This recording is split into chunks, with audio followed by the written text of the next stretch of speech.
what did it feel like to get that victory at the end of all that?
Oh, hi. I'm typing. I didn't even think my microphone was on.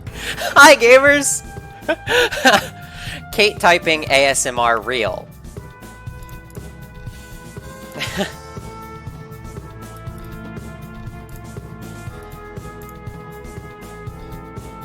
It wouldn't be a Kate stream without the typing noises. We know this. We know this to be true.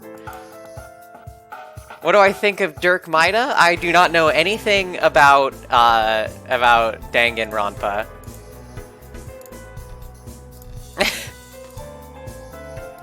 Hey Kate, our feet are just leg hands. It's true. I pick up stuff with my feet. Like if there's like a shirt on the ground and I'm standing up and I need it, I just pick it up with my feet. Is that weird?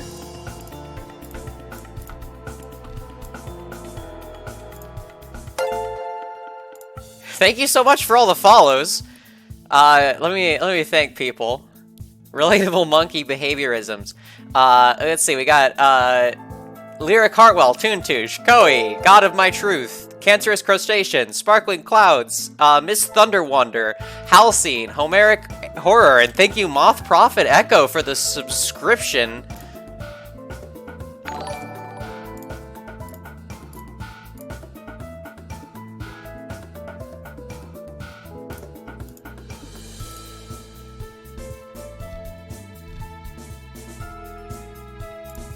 What is a TRP?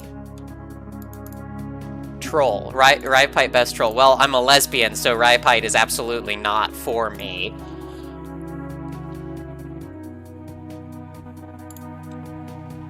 Alright. Let us begin.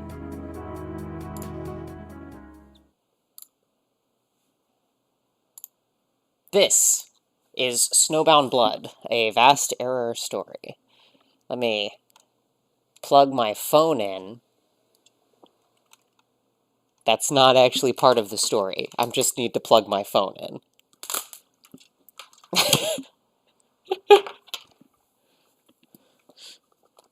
Where the hell is my... If you were my phone charger, where would you be? There you are.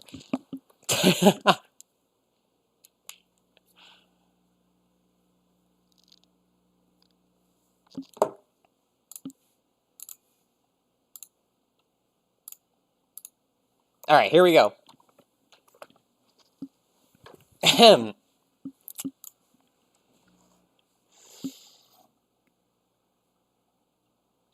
Go ahead.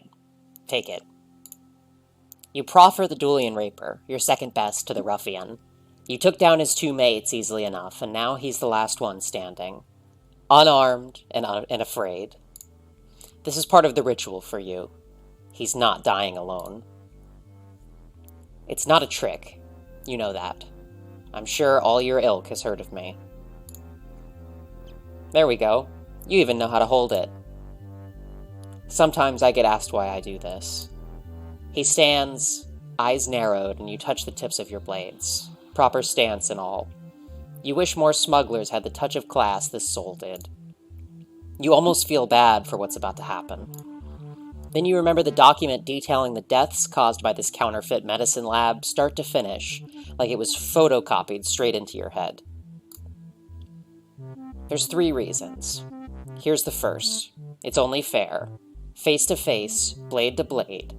An honest chance. You deserve that. Everyone deserves that. If you die with nobility, with courage. If you don't, you walk out of here the first man in 12 sweeps to win a duel with me. And that's something to fight for. Allez. You start the bout with a feint to the right, but he doesn't take the bait, holding steady, but too passive. A shame. A bit more aggression and he'd be a real challenge. You straighten yourself to continue the duel.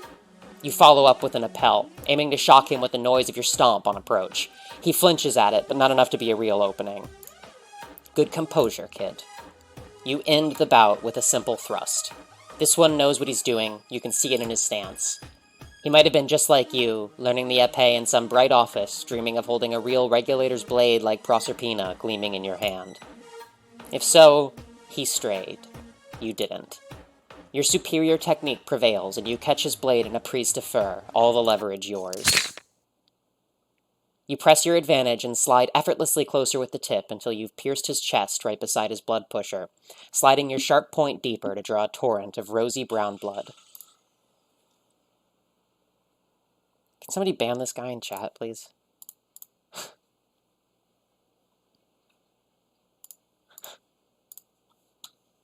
Alright, I did it.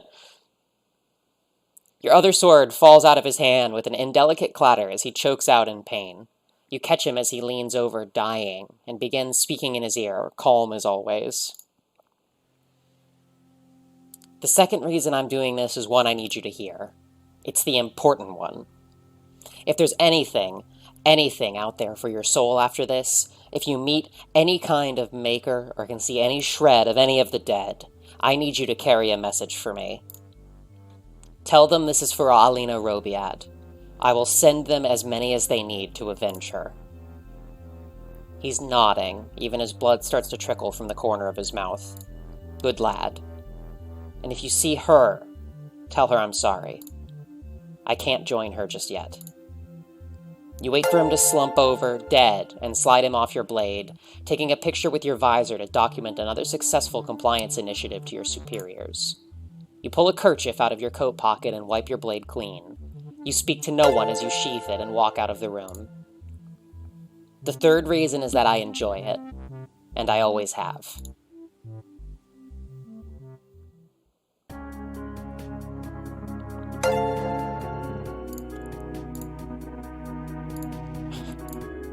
Alright, thank you for the follows, Sepharodon, Mortive Bloom, and the Red Velveteer.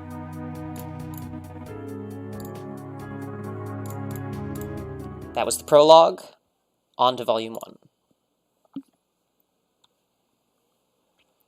Your name is Cecily Yopara. You are the chief regulator for the Repeton Corporation, more recently known by its variety of slick rebrands. You've been pulled off your current caseload for a priority ALIF, which is a once-in-a-binary eclipse level of problem. Which is good. Petty crime gets rote after a while. You walk through the busy open office hubs. Cubicles were deemed too impersonal by some new age synergizer or another and replaced sweeps ago. You're sure they'll be back in a few. That's how it always goes in these halls. You let the symphony wash over you, played by dozens of clacking keyboards, the idle sameness of phone conversations on little headsets, the shuffle of papers, and the whine of a copier. Home sweet home. Your business isn't with any of these low-level bureaucrats, thank goodness. No, you take long strides past all of them. Coats swishing in dramatic contrast to their button-ups and slacks. You're on your way to your superior's office. This case starts, as all your best have, with consultation with the newly puissant heir. There they are. I'm sorry I pronounced Aleph wrong. It's Sufjan Stevens' fault. His assistant gives you a curt nod and presses a button on her desk that slides open the door. Same colorful office as always, littered with idle fascinations to occupy him during long meetings or periods of thought. While nodding along to a rant he's receiving through the phone held to his ear, he gestures for you to come in and sit down. You've never forgotten a face or anything at all. Throughout the game, you can select Recall upon meeting characters to search your near-perfect memory for information. The memories may be useful for solving the case ahead.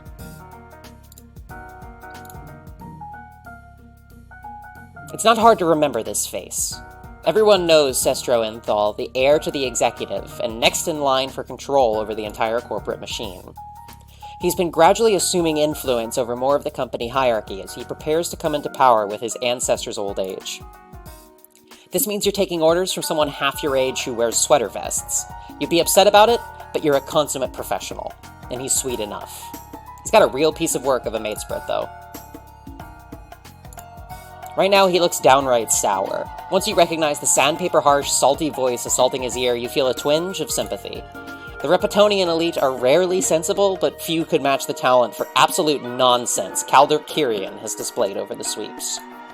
You watch your employer pinch the bridge of his nose with two fingers, jaw clenched, as he listens to Kyrian go on and on about late shipments?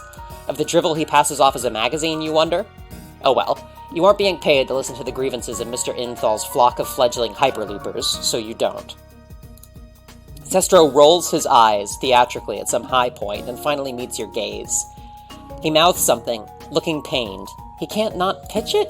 He stole fizzy lifting drinks? He doesn't even drink it? Either way, you're certain you don't care. He makes a cutting gesture across his throat with his hand and points at the phone's receiver for your benefit, while making his voice perfectly pleasant and neutral for Calders.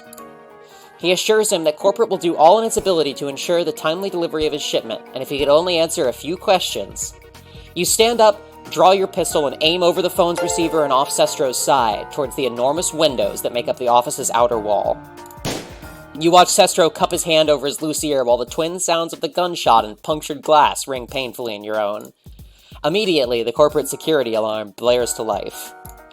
You watch Sestro mouth something, "We'll call you back, maybe," and hang up, immediately turning to his computer and turning the alarm back off before the system's response can get too serious. A few defensive drones fly into the office as you put your gun away, but it's been a long time since you were first given license to use deadly force in corporate's halls. They see nothing wrong in the office and dutifully fly away. Sestro regards you with what seems like equal parts annoyance and gratitude for a moment, and then presses a button on his computer and instructs it to remind him to address Calder's concerns later. He pauses. Through email, he adds. Then he turns to you. Effective as ever, Monsieur Para. Not that I feel it was necessary to damage corporate assets like that. Even suspected threat can often serve as one of the better excuses with which to placate the distractingly powerful. They can relate to the fear of it. There's no damage to speak of, anyway. Sestro is so used to the show he doesn't turn around, but you regard the broken hole in the window with keen, if distant, interest. The broken edges of the glass have already started to leak, oozing translucent drops, which turn to silky threads of liquid crystal. Within moments, the substance will coat the hole between inside and outside and freeze solid, as if no breach ever occurred. I was speaking of your hearing faculties, Monsieur Para. Senses as keen as yours are hard to come by, and while I'm sure we could repair any damage done to either of us, time is at a premium at the moment. I need you on top form, so please do take care of yourself going forward. Of course. Are you and Miss Labetta... You shoot him a glare. You're really in no mood to talk personal matters. Understandable. I didn't mean to overstep. Consider my concern a thank you for freeing up my afternoon from grub sitting. On the subject of which, your assignment. I trust you've heard of the Byzantine Empire? Sestro pauses as if he expects a reply, but you've been here long enough to know better. Nobody hasn't heard of the Byzantines. One of the older civilizations known to Repeton's past, they were famed as a rowdy, macabre bunch in their golden age. In this age, though, they're lost. The skeletons of their society, all that's left of them. After he collects his thoughts, he continues. Last night we had a security breach in the northern wastes near the site of some Byzantine ruins. A transport convoy was compromised. There were casualties. 2 guards plus the convoy's driver.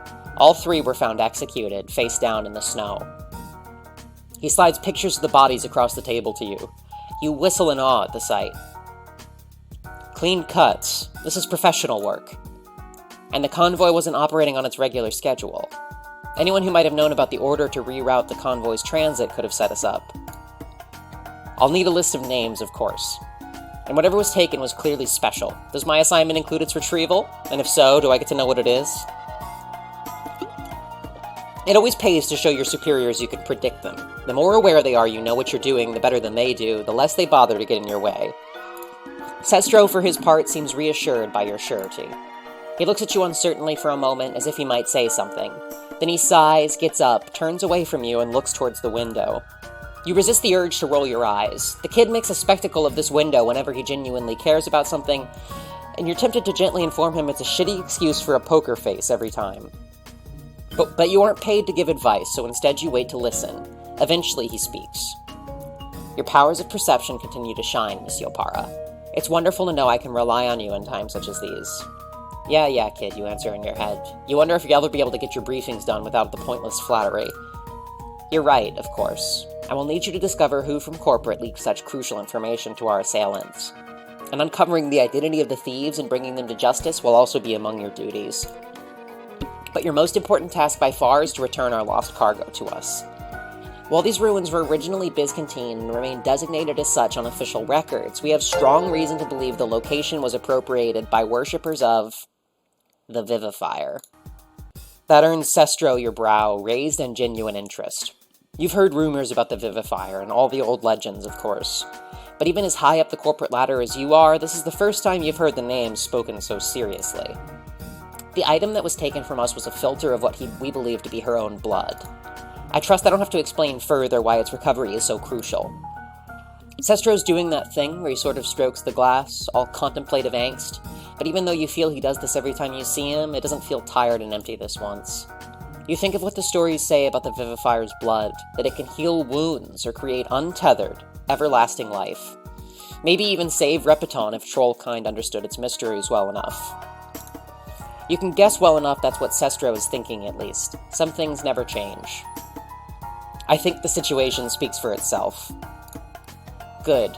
Expect a message with your names and any other points of data we feel you may find useful shortly. I expect you to start working on this immediately, you understand? Of course, Mr. Enthal. Excellent. Your services are appreciated as ever, Miss Cecily, if that isn't too forward. Your employer's voice catches on his breath. The hitch would have been imperceptible to most people, but if you were most people, you wouldn't be where you are. You already know what he's going to say, and you're already tired of it, but so much of being a professional is holding your tongue while other people are not. I wish to impress on you that this assignment, this one more than any I've asked of you yet, is truly... You look just past Sestro to the half-melted, healing mass of glass by his hand. You wonder how much he really believes he can fix this broken world, whether it's with a small vial of one more substance or really anything else. You suppose the earnestness of the desire is noble, at least. But not all things that shatter heal as easily as glass does. If someone were to ask you for your opinion, you suppose you'd say you believe this world was shattered from the start, that the poison choking it goes down to its deepest center. Sometimes things are just broken, and they stay broken. For good. There's a beat of silence between you. He looks at you and for a moment seems downright vulnerable in a way that almost threatens to move you. Maybe it's not the world that's broken, maybe it's just your heart. Either way, not much about this world holds your interest, and even less seems worth saving. But you suppose if someone has to run this planet, it may as well be this kid, who really seems to want to fix it. You guess that's something. I'm counting on you, Cecily. Thank you. In any case, you're not paid to have opinions, existential or otherwise. Of course, Mr. Enthal. For good. You're paid to get results. An hour of prep later, and you have a briefcase full of files, including the deck of Trollodex cards of suspects and potential allies you'll be dealing with on this case. The Trollodex identification system provides a simple card-based interface for field agents and regulators who must interface with large numbers of suspects while managing their caseload. As the name suggests, it was originally a physical filing system. Entire warehouses used to be dedicated just to maintaining the records, but dwindling population size and the marvels of digitization now mean that the whole thing is accessible at any time and any location. Despite the convenience, you still find yourself resorting to the real cards once in a while, when you need to focus on a particularly troubling case. Something about holding a person's life in your hands strengthens your resolve. It's a little strange, but you take your own card with you wherever you go. It sits in the breast pocket just over your blood pusher. If someone wants to run you through, they'll have to do it twice over. That's a little joke, you tell yourself. Nobody's managed it so far, and after 12 sweeps, the card has come to be a sort of good luck charm. You keep another card close to your chest, but for different reasons. A promise long overdue. You step through the streets you've memorized like a hymnal since you were first accommodated in Stronghold 21 over 10 sweeps ago. It's a brisk winter day. Scarf-adorned trolls don't meet your eyes as you brace against the wind and look at the trees, still green. They're fake, of course, like everything else inside these walls. In truth, you've never felt at ease here. The slick branding and nightlife, the convenience drones and social media stars, booze and sugar for every well-off lotus eater while blood spills across the dying world outside. You step over a crushed soda cup that the automated street sweeper missed and swing your leg over your motorbike. You adjust your helmet and then kick it into gear, letting the purr of the engine carry you out of town. You arrive at the site in the northern wastes a few hours later. It's mid-afternoon, and though the weather was clear and bright all morning, it's still bitterly cold. When you hit the Tundra, you entered into a fierce snowstorm, and the last half hour of the journey was spent battling against poor visibility and harsh wind.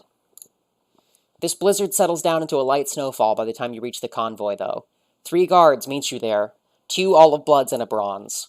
They all look extremely bored and cold, and you can't blame them. Hopefully you can wrap up here soon, and then they can go home and do the same. Wrap up, you mean. You remove your helmet and shake your hair loose, brushing a few snowflakes off your arms and shoulders. As the bronze blood guard jogs over to where you're parked, you take a moment to survey the scene.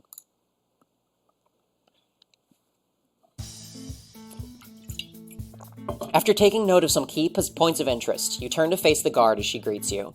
She seems to be the one in charge, or rather she was until you got here. Once you've exchanged some formalities, flashed your card, and so on, she walks you through what's happened since the convoy was discovered. In short, she says, not a lot. Nobody has disturbed the scene, the bodies, or anything else since the preliminary investigation late last night. Security only got wind of the event due to the vehicle's automated system, she says. Other than that, there was no indication of anything unusual taking place. What about before the security backup arrived, you asked? Maybe someone tampered with the scene in the meantime. She says it's possible, but they didn't see any evidence of that when they got here. What about the driver, you asked? She says, what about them? You say there should be 3 bodies here, but you only count the 2 guards. She says, oh, right. The subcontractor that assigned them to the job took the body away this morning. You say that's a pretty loose definition of not disturbing anything. She says, yeah, whatever. You're not surprised, though. Drivers are often equipped and outfitted with company gear and uniforms, and their hands are usually chipped with the activation code for the vehicle they're assigned to. It's only natural they'd want to recover it as soon as possible. Still, you say, you'll have to chase that up later, and that's paperwork you'd rather not get tied up in. The guard just shrugs, palms up, in the universal language of the chronically underpaid. Alright, you say, you get the picture. She says she guesses you'll be wanting to start the investigation then. You say, yeah, it's been several thousand words already. She walks off to reconvene with her 2 colleagues. Throughout an investigation, your main goal is to find key pieces of information. The investigation progress bar on your overhead visor lets you keep track of this. Nobody knows how it works, if you're honest, but it certainly comes in handy. Not everything you find will get that happy little bar moving, but every time you score another insight increment, a little feeling happens in your blood pusher. That feeling is called progress. You decide to investigate the surroundings. Just to be sure. It's highly likely that the response team missed something when they arrived during the night. Starting with the ground between the transport and the bodies, you begin a sweep for footprints. You establish pretty quickly that the only tracks in the vicinity belong to you, and by comparison with the guard's prints from earlier, your 3 companions.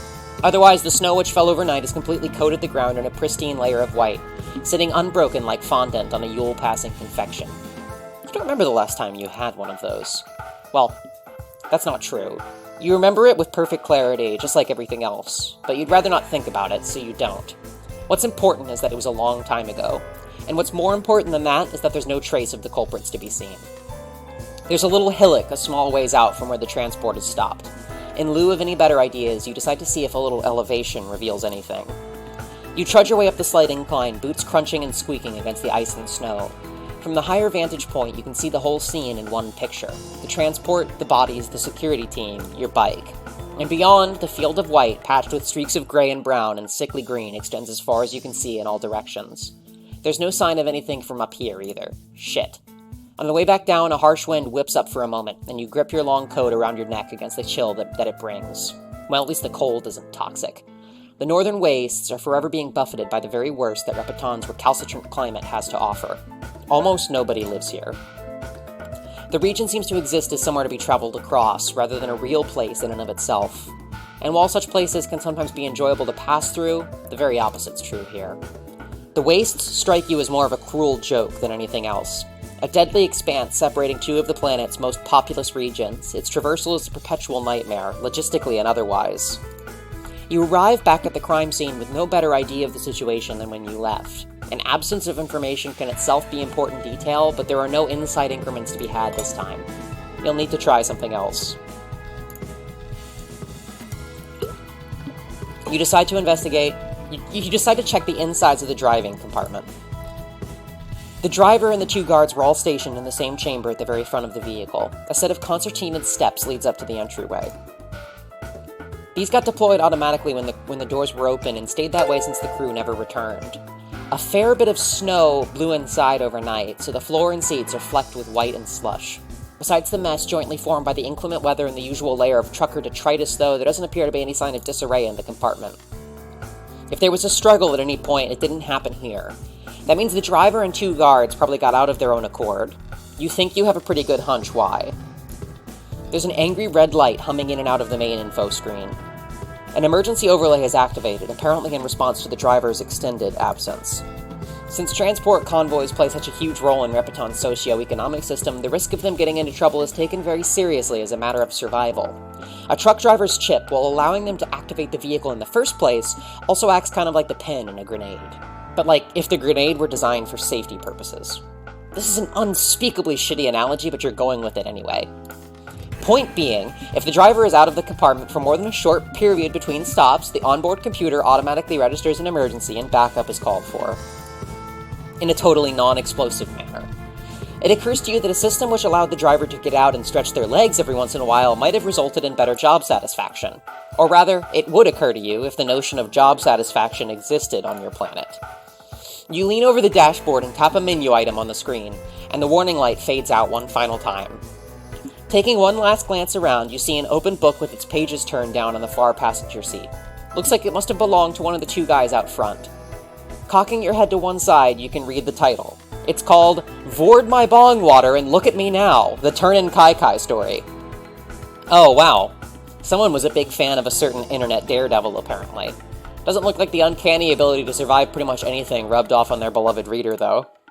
The book seems really well-loved. Picking it up, you can see that the spine is broken, in several places from overuse, and lots of the pages have been folded over at the corners. Some of them even appear to be missing. Flipping to the front, you take a peek at the nameplate stuck to the inside cover. This book is just dying to be devoured by In Evan.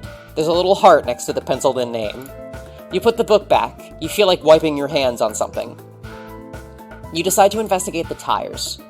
You walk around the bodies in a wide circle and approach the vehicle to get a closer look at the tires. Call it a hunch. The fresh snow is gradually piling up around the transport. The gentle curve between the white and the wheel arches makes it look like the ground is coyly grabbing at the tires, not wanting to let them go. There's something almost tender about it which belies the very real danger. Getting stranded out here in the waste is not a situation anyone wants to be in. Another hour or so and someone's going to have to get digging. Your feet plunge a ways down through the frozen mass as you get close and begin to scrabble away with your hands, carving the wheels out in order to get a better view. The first few you look at don't reveal much. The wheels are in a dual configuration, laid out in pairs along the length of the transport, so you take them 2 by 2. The voice of an old acquaintance pops up in your subconscious while you do this, mumbling inane facts about the vehicle's model, the wheel configurations, the tire manufacturing. All Mother knows why she tells you this stuff. You do have a knack for recalling useful information when it's needed, though, and just like that, you notice that all these tires have been retreaded at least once. For some of them, the process was done very recently, in fact. Retreading wheels this size usually means that it's more expensive to replace them altogether. Going by the age of the vehicle, though, you'd say it's more like a desperate attempt to keep it going as long as possible. This one's probably on its last legs. Last wheels? Last wheels. You reach the last pair of tires and repeat your routine of digging them out with your hands and then skimming around the inside of the guards and wheel arches with your fingers. This time, though, you find something. Your fingers meet a small oblong object, probably no larger than a pack of cards, stuck out of sight on the underside of one of the arches. This is most definitely not supposed to be here. Planting your feet either side of the wheel and bracing, you reach down your other hand on the metal rim and pull down hard. It doesn't budge for a moment, but then, pop. With that, the object comes loose very suddenly and you stumble backwards a little ways. Your grip on it doesn't hold and it falls out of your grasp and down into the snow, bouncing off the rubber. Righting yourself and dusting a little of the snow off your coat, you bend forwards to take a look at this thing where it fell. It appears to be the remains of a small box. The casing is burned and charred, half melted and barely holding it together. Some wiring is poking out at odd angles, and you can make out something akin to an aerial at one end. It's almost destroyed beyond recognition, but you don't need to be an expert to know what this thing is, what it represents. Sabotage. You decide to investigate a cargo. You move around to the very rear of the transport, looking for the entry port into the cargo hold. One of the two faceless olive blood guards sees what you're doing and comes over to point out the access terminal for you. She offers you a key card, saying she's not authorized to open the door herself. You take it and thank her. You keep quiet about the personal access card in your jacket pocket, the one which, as a regulator, you have the right to carry. You don't need her help, but it's good to let the kids think they're part of something important. You find it hard to think of these people as anything but wigglers sometimes. Besides, it's part of your job as a higher-up to not let people feel redundant, at least right up until the moment they are. Then it's a different story. You wave the borrowed card over the receiver, and a loud, harsh buzzing noise signifies that the lock is disengaging, together with an almighty clunk as the bolts retract. You hand the card back to the guard and climb up into the transport. The inside of the hold is lit up in a pale green light, which blinks into life when you open the cargo door. One of the bulbs at the far end struggles to come on, sputtering like a sick spark bug. The cargo itself is packed in boxes of varying shapes and sizes, all of which are arranged in a very intricate pattern on a series of shelves. They range from small cubes all the way up to crates taller than you. The arrangement of the cargo is determined via an algorithm which picks the optimal way to store the eclectic mix of items to be delivered on any given trip. It's a clever system, but sometimes it leads to something very small being packed inside a box which is 4 times larger than it needs to be. That's one of the disadvantages. The other main drawback is that unless you know the arrangement beforehand, it's very hard to know where any particular item will be. Fortunately, the thieves took care of that for you. Can somebody announce this game in the Vast Error server? Because I'm assuming Volume 3 is released now, and I'm streaming. That's also the unfortunate part, of course. There's a single empty slot on a shelf about halfway down the length of the transport, roughly the size of a briefcase. The filter must have been taken from here. There are probably hundreds of bands worth of valuable resources in this transport, together with provisions, trade... Oh, God, you don't have announcement permissions? Alright, gamers.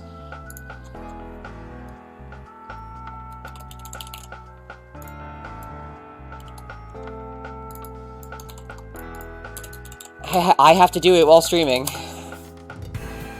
Thank you for the tweet, Koei. 1 second, please. Sorry to interrupt the stream.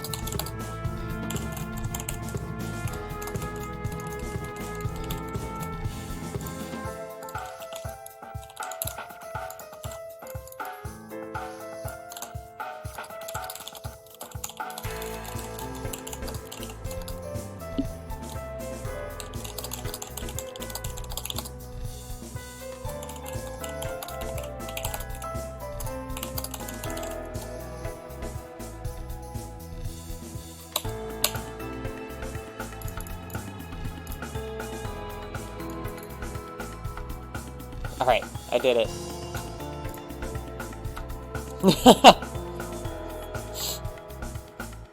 There are probably hundreds of bands worth of valuable resources in this transport, together with provisions, trade goods, electronics, but the thieves didn't go for any of it, just the filter. But the fact that the rest of the crates weren't disturbed at all tells you immediately that they knew exactly where to look. The schedule change wasn't the only thing your little snitch spilled the beans on then. The more you find out about this case, the less you like it. And there's something that's beginning to thrill you even now. There's nothing quite like an opponent who knows what they're doing. You duck back out of the hold and the door shuts and locks automatically behind you. You decide to investigate the bodies. You make your way over to the corpses lying prone. Looks like you've got a rust blood and a gold blood here. The pair of them are laid out straight, arms by their sides, legs flat against the ground. They were probably on their knees first before they fell forwards. No sign of a struggle from where you're standing. A combination of rigor mortis and the temperature means they're now stiffs in the literal sense, as well as the metaphoric. Although, now that you think about it, you guess the literal sense is where the expression originally comes from. Whatever, you're not a wordologist. Slipping on a pair of work gloves and making sure not to disturb the scene too much, you carefully roll the 2 of them over to get a closer look. The thing you notice immediately is the wounds. 2 clean cuts, 1 across either neck. From that, you surmise that they probably bled to death. The next thing you notice, almost immediately, is the expressions on their faces. Their eyes and mouths are wide open. They look like they were utterly terrified. The one on the left, the gold blood, is/was an adult in his mid to late teens by the looks of it. You'd estimate maybe 15 sweeps at a pass. You don't recognize him. There's something about the younger rust blood on the right that strikes you as familiar. You take a look at the rust blood on the right. You decide to examine the troll you recognize a little more closely. You get a good look at their face and then close your eyes and search your memory. Recall the refectory. As you concentrate, a recollection seems to coalesce out of the void, forming gradually like a bead of water before dropping and splashing across your consciousness all at once. You remember seeing them just once before. It was in one of the various eating halls inside the walls of Stronghold 21, about half a sweep ago. They were around 12 sweeps old at the time, judging by the fact that there was a certain bright optimism in their face which hadn't yet been stamped out. The horror of this world bides its time for some people. How fortunate for them. The encounter wasn't even a proper meeting. They were just some stranger your eyes lingered on a moment longer than usual. You noticed them leaning against a pillar, handheld mobile device in hand, with a distinctly sour expression on their face. The way they were drilling holes into the screen with their eyes gave the impression that they were waiting for someone to get in touch. A frustrating business colleague, maybe. All Mother knows you spend enough corporate hours waiting for the right people to buzz you, and just as much time hoping they won't, all the same. You turned to hand a loop or three to the elderly Burgundy behind the counter, her horns gnarled and helical. You could remember the exact amount if you cared to, but you're not focusing on it right now. After picking up the freshly boiled soda, carbonated but not glucomated, and the lateral wheat fiber stack, you turned back in their direction. While your back was turned, their face seemed to have morphed into a gleeful yet still gentle and reserved expression of pure delight. They were now standing upright, excitedly tapping away at the device in their hands. Their eyes had softened at the corners, and a faint blush danced across their cheeks. Oh, you thought. Of course. You open your eyes, almost regretting the exercise. Your inability to forget can be a cruel thing sometimes. Most of the time, in fact. You search the young Rustblood's body, but don't find anything of note. Just some personal effects, a packet of chill drops, a worn photograph. Their phone. Without thinking, you go to wake it, and you feel a sharp rush of relief as it doesn't light up. The battery must have died overnight. You put it back in their pocket. The last thing you check is the ID tag tied to their ankle with a sense of dread.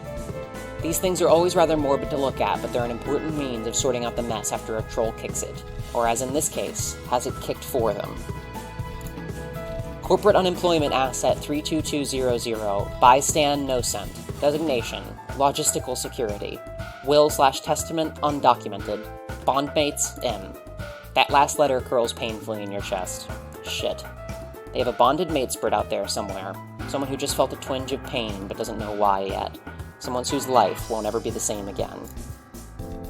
Just one more poor soul who'll be filling their temp papers tomorrow, not really knowing how they'll manage it. If they'll manage it. It sure takes you back. You stay there for a while, kneeling beside Nocent's body in the snow. Then you sigh and pull yourself back upright. You take a look at the gold blood on the left.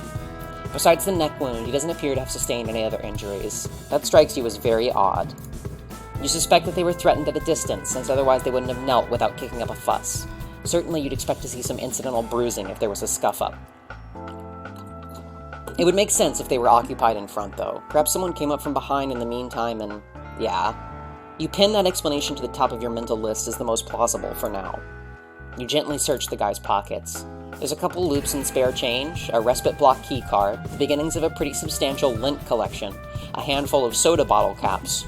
Nothing of any importance. Although who are you to judge? Maybe the lint was his ancestors. From the fact that this stuff was kept in his pocket, you deduce that he wasn't in the habit of using a fetch modus. Same goes for his companion, too. Perhaps they couldn't afford them. Not everyone can. You're about to call it quits here when you glance down at one of his hands. It appears to be holding something. While you prise his fingers open, you take a look at the ID tag around his wrist. Corporate Employment Asset 03220, Event Notrell. Designation, Logistical Security. Will and Testament Undocumented. Bondmates none. Poor guy. At least he's not leaving anyone behind to suffer sweeps of withdrawal. You don't let that thought carry on. You don't. Finally, you manage to force the hand open. Nestled in the palm is a small, ball-shaped device. The surface has several small holes in it, and there's a flap on the back that looks like a wing case. You recognize it as a maintenance drone. These things are always carried on logistics transports. They're used to check for and fix mechanical problems, since it's unfeasible to have a resident mechanic for every convoy. This one looks like it's been crushed. Did this guy Notrell do that? You try and rip a diagnostic from it, but it's probably been out in the cold for too long to show any signs of life now. Perhaps this explains why the convoy was stopped in the first place, though. If the vehicle was tampered with somehow, then the first thing the crew would do is try and identify a systems failure. What a nasty trap to walk into. By now the light is starting to dim. You've checked everything that you wanted to, and it's about time you began to head back to the stronghold. This report isn't going to submit itself, you think bitterly. You've tried that one before. You thank the guards for their help and let them know that they can start clearing up here. The olive blood from earlier is looking pretty flushed, presumably from the cold. Hopefully she gets someplace warm. You make your departure with a curt nod and then walk back over to your bike. Some of the snow has begun to pile up on the seat. You brush it off and swing one leg over before starting the engine up. Before gunning it out of here, you get one last look at the scene. Take in the bodies, the vehicle, the endless white. You try and picture in your mind that last frantic moment in the dead of night when 3 people's lives were cut short. In a few hours, this place will be empty again, nothing but some blood beneath the snow to mark what happened here. But you'll remember.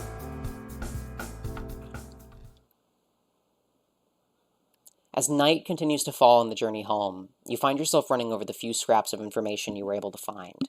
The absence of any fighting, the sabotage of the vehicle, the pinpoint accuracy of the robbery itself. Something doesn't quite make sense here. The execution was just a little too perfect, in both senses of the word. If it was just your average cultist job, you'd expect a little less finesse. Most of these fanatics haven't even heard of the word finesse, let alone got enough to carry out a scheme this flawless. Could it have been an inside job? It doesn't seem particularly likely, and yet the intel that leaked had to come from somewhere, someone. But what reason would corporate have to steal from their own convoy? Could it have been a ruse to shake potential third parties off the trail? Sestro seems so righteous in his office, despite the theatrics. You've known that boy since he was a Wiggler, and something tells you he'd never sign off on something like this. But if not him, then maybe... This isn't getting you anywhere. This case is just getting started. It's no good seeing threats for no reason. That's never the best move on the table.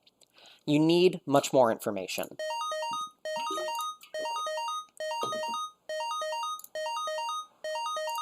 Suddenly, an alert rings out from your visor, jolting you out of your train of thought.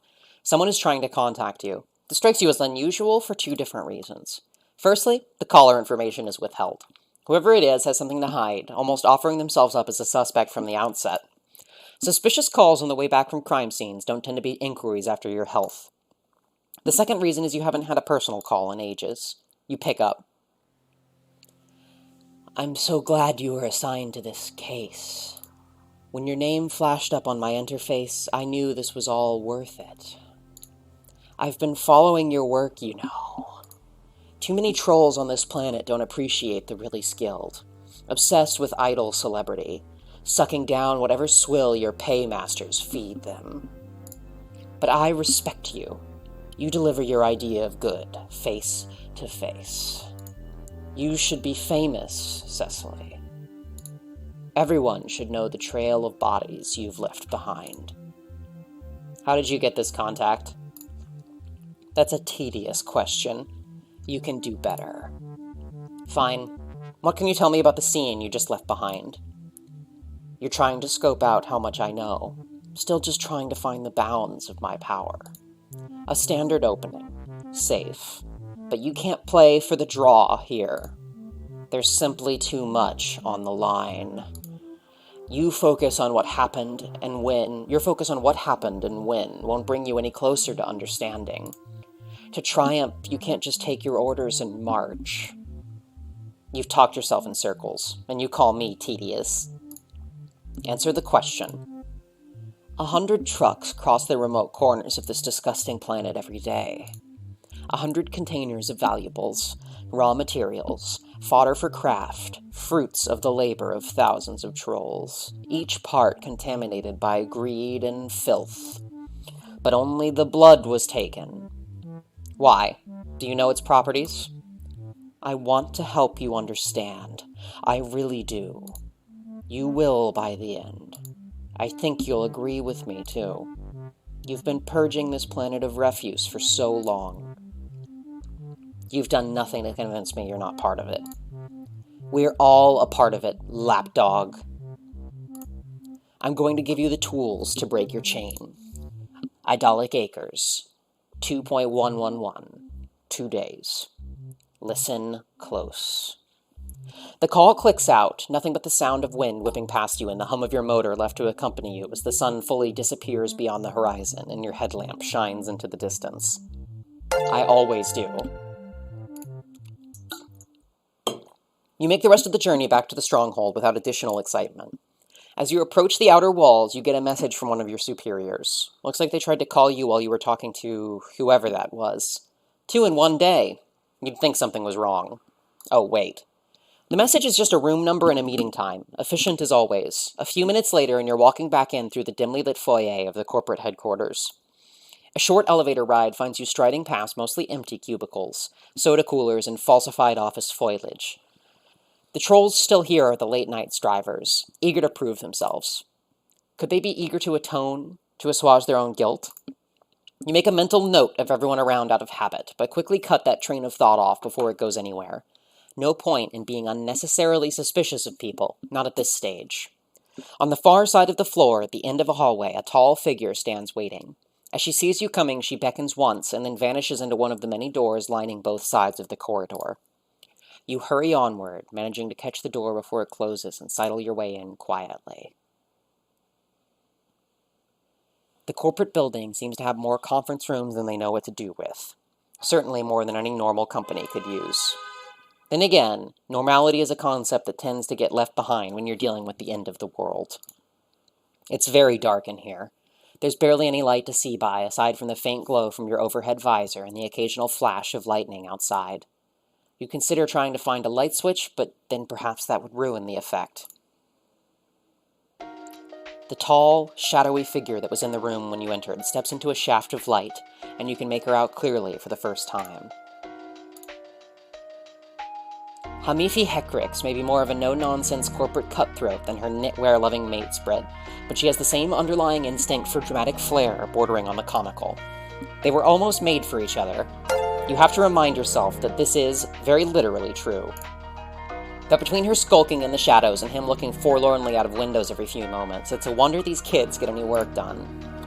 Now the effective second-in-command of the corporate machine is standing in front of you with an expectant look on her face. She's holding her signature clipboard, the weapon of choice for a ruthless itinerarian. She doesn't bother saying anything. She just clicks the end of her pen once, somehow managing to make it sound like a question. You both know she's here for your report on the burglary, so you get right to it. Your eyes drift shut as you begin to recount the afternoon's findings. Something about the darkness makes it easier, like you're giving the information an emptiness to fill up. Your mouth moves of its own accord, recalling everything in discrete, itemized chunks. All the while, the faint scratching of a pen on paper accompanies your low murmur. It's an odd kind of music the two of you make together sometimes, a routine that's familiar despite the business after atmosphere. Eventually it dies down, your story comes to an end, and you open your eyes again. Hamifi has stopped writing. She's looking down at her clipboard, deep in thought, brow slightly furrowed. After a few moments of silence, though, she looks at you again and speaks for the first time. In your opinion, what sort of people are we dealing with here? Her voice is proper, professional, poised. I'm not sure. There are several reasonable possibilities with varying degrees of mutual exclusivity. The only certainty is that whoever they are, they have some kind of connection with corporate.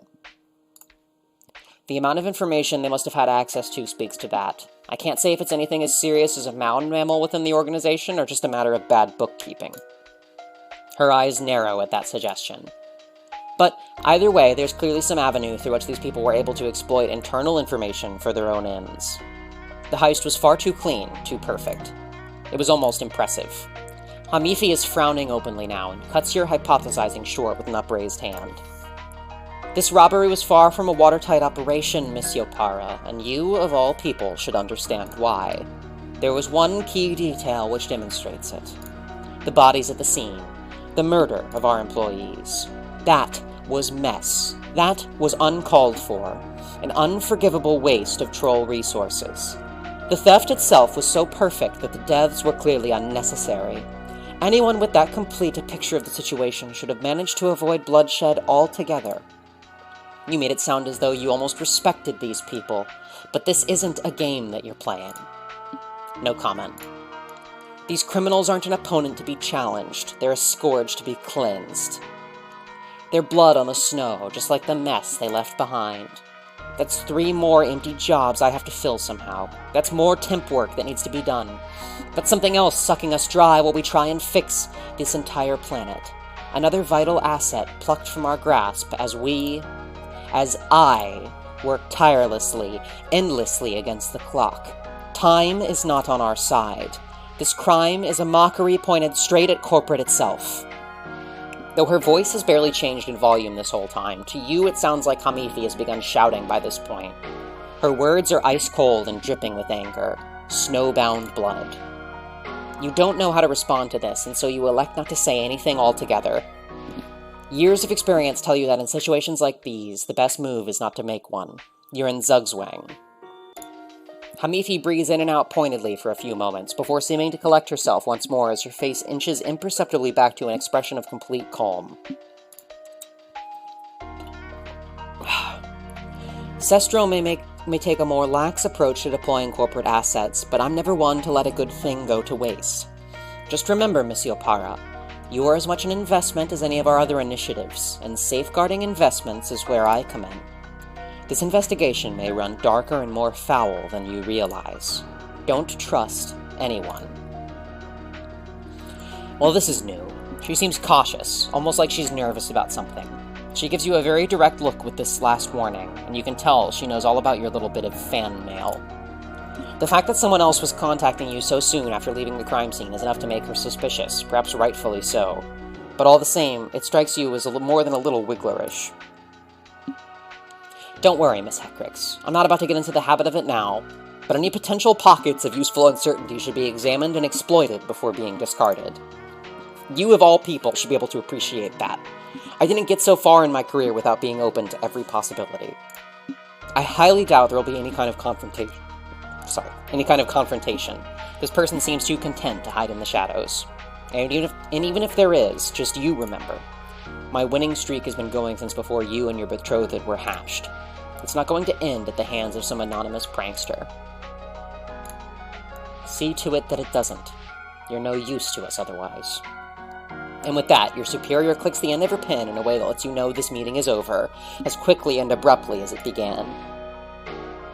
She glides over to the door and leaves without sparing you a second glance. You don't hang around either, but by the time you're back out in the corridor, she's already vanished. Your head is full. Something isn't adding up here, and the call you got is the biggest variable. You need some space and time. You walk past the rows of cubicles, aware of anxious eyes on you. Sestro is often nervous, fretting, obsessing about one thread or another. He crams so much history into his head, you think maybe he just starts reliving it sometimes, seeing portents of a second renaissance around every corner. It's understandable, though. He's the mask, the public face, the direction everyone's facing, while Hamifi does all the dirty work. And the problem with being the mask is you have to look back at them. But seeing Hamifi paranoid? That's rare. And now that you have time to think about it, it strikes you as unsettling. You've watched the two of them go through a lot of moods over the sweeps, settling into their roles and assuming authority.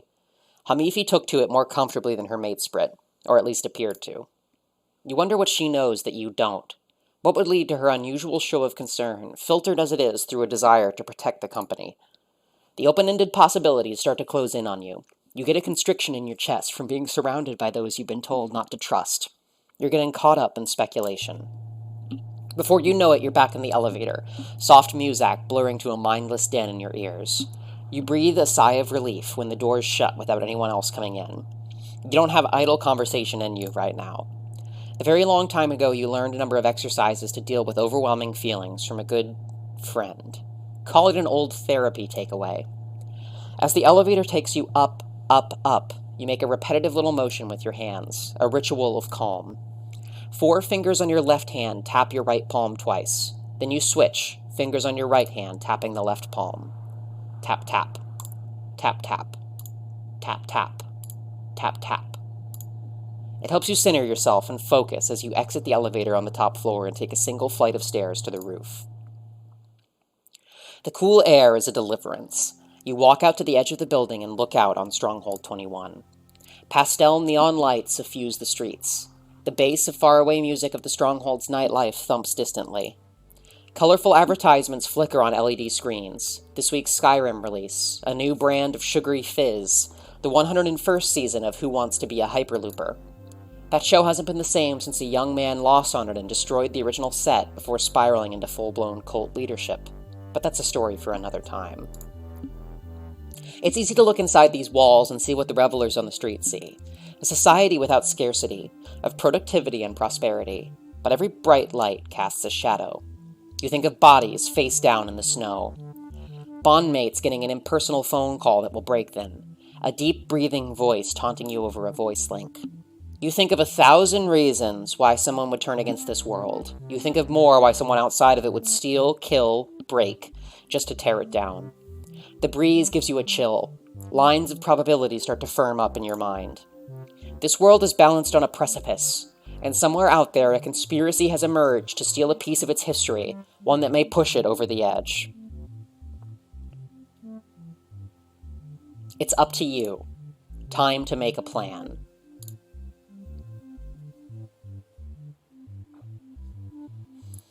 And that's Snowbound Blood, Volume 1.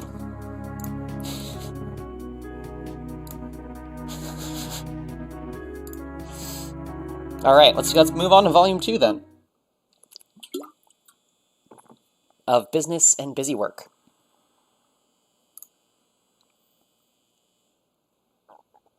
A theft has occurred in the northern wastes. Stolen, a filter of the vivifier's blood, said to have supernatural properties. In charge of the investigation, yourself. You have your orders, and you have a case to solve. You think you should start close to home. Known quantities. You've got 2 candidates in mind to interview first. You choose... And while I wait to make this choice, I wanted to thank our new followers. Let's see here. Cosmic Dia, Punkin Mars, Misclick I Swear, Kalok, Rager, Junior Hyde, and AJCC.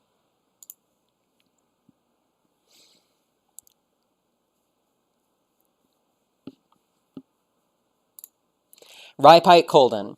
A simple enough start, you feel. You're not one for pulling a metaphorical hamstring, and you still have a day before you'll be heading to Idolic Acres. Can't waste time. It feels good to be hunting for a squeak beast after so long. You really feel your vicious Verminator senses shed turquoise tears of joy.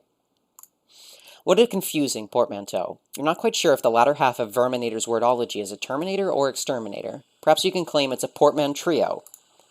There weren't many particularly interesting details attached to Coldan's name, but regardless, you'll pay him a visit. His ties to Scorp would potentially give him access to deadly secrets.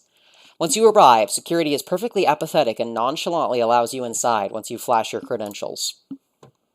You spare half a thought wondering what he thinks you're doing here, but you ignore it in favor of giving Rypite's Trollodex card another glance as you enter the elevator.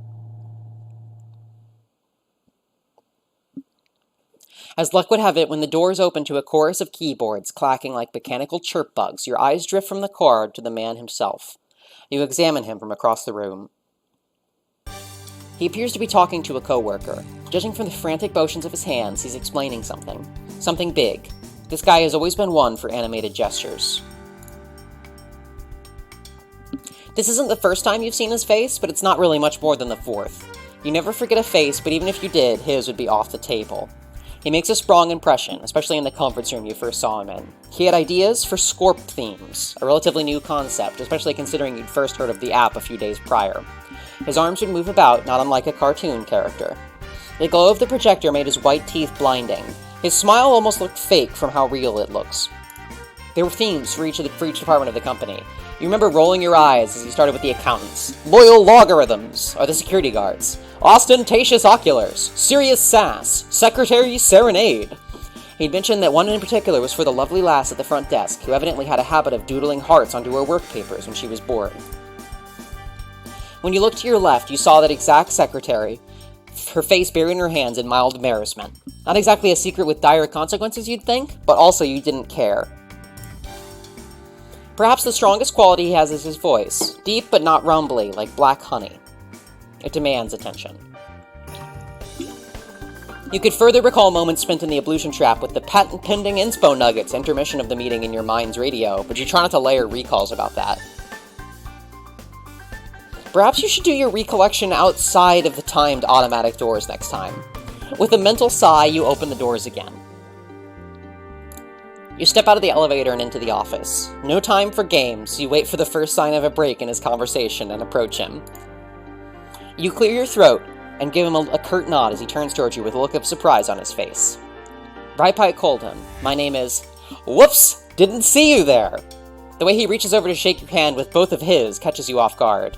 It reminds you uncannily of those old greeting machines used at corporate convenience series that would come into life at the press of a button. Creepy bastards. Thank goodness they've started using people in costumes for that instead of robots. You appreciate a personal touch.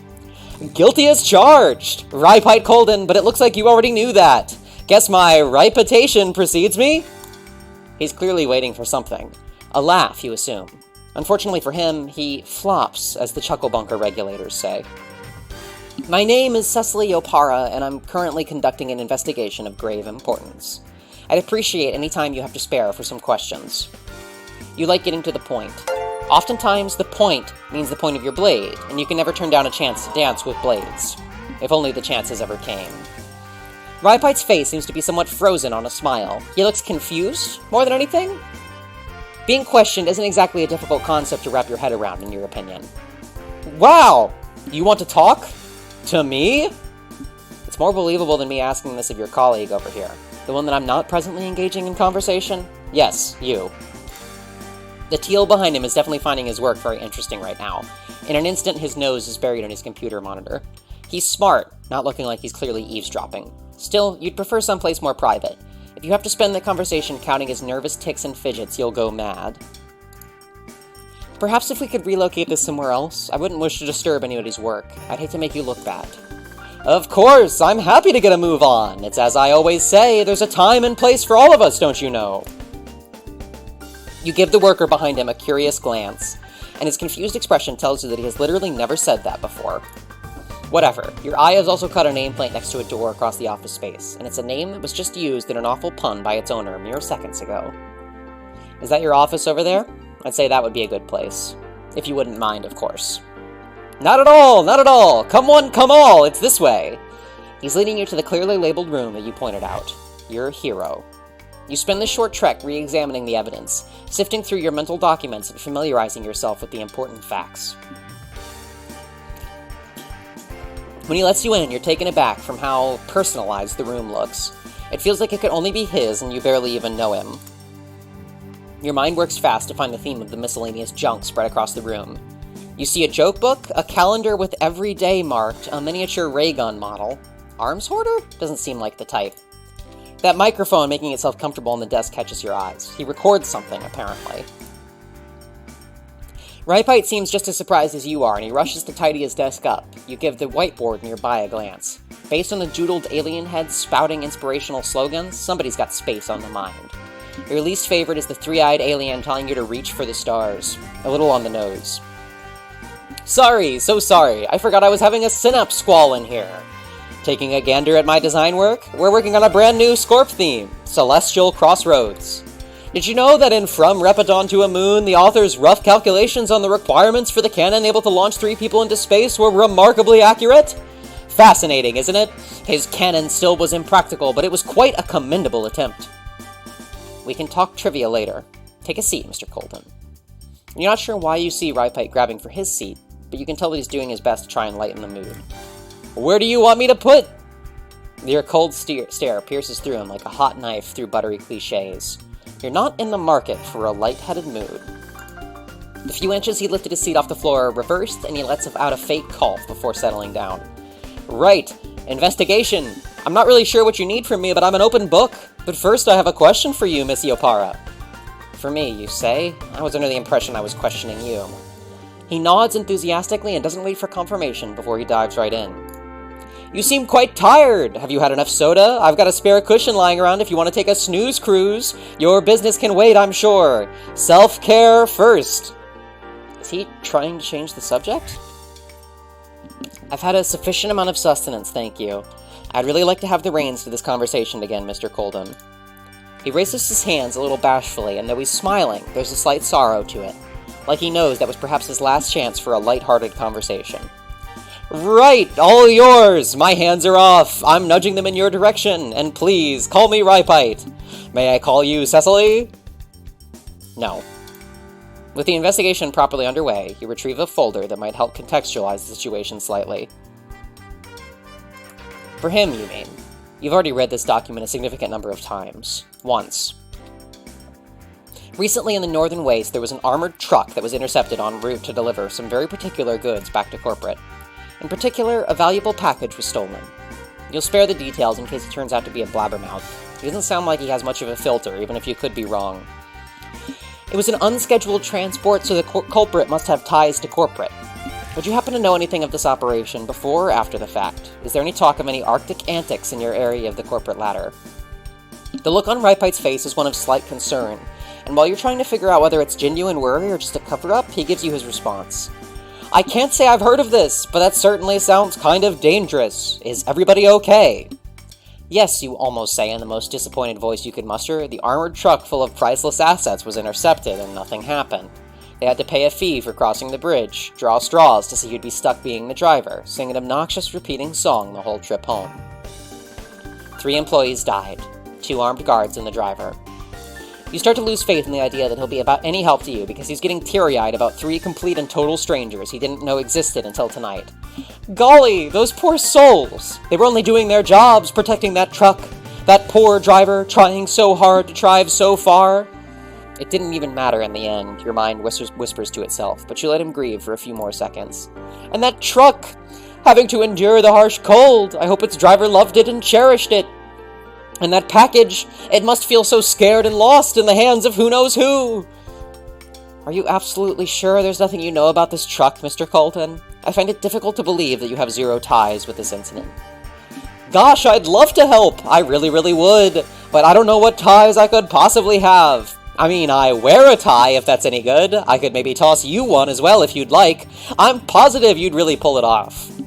You're not just unsure if he's the culprit, but you're downright rooting against it.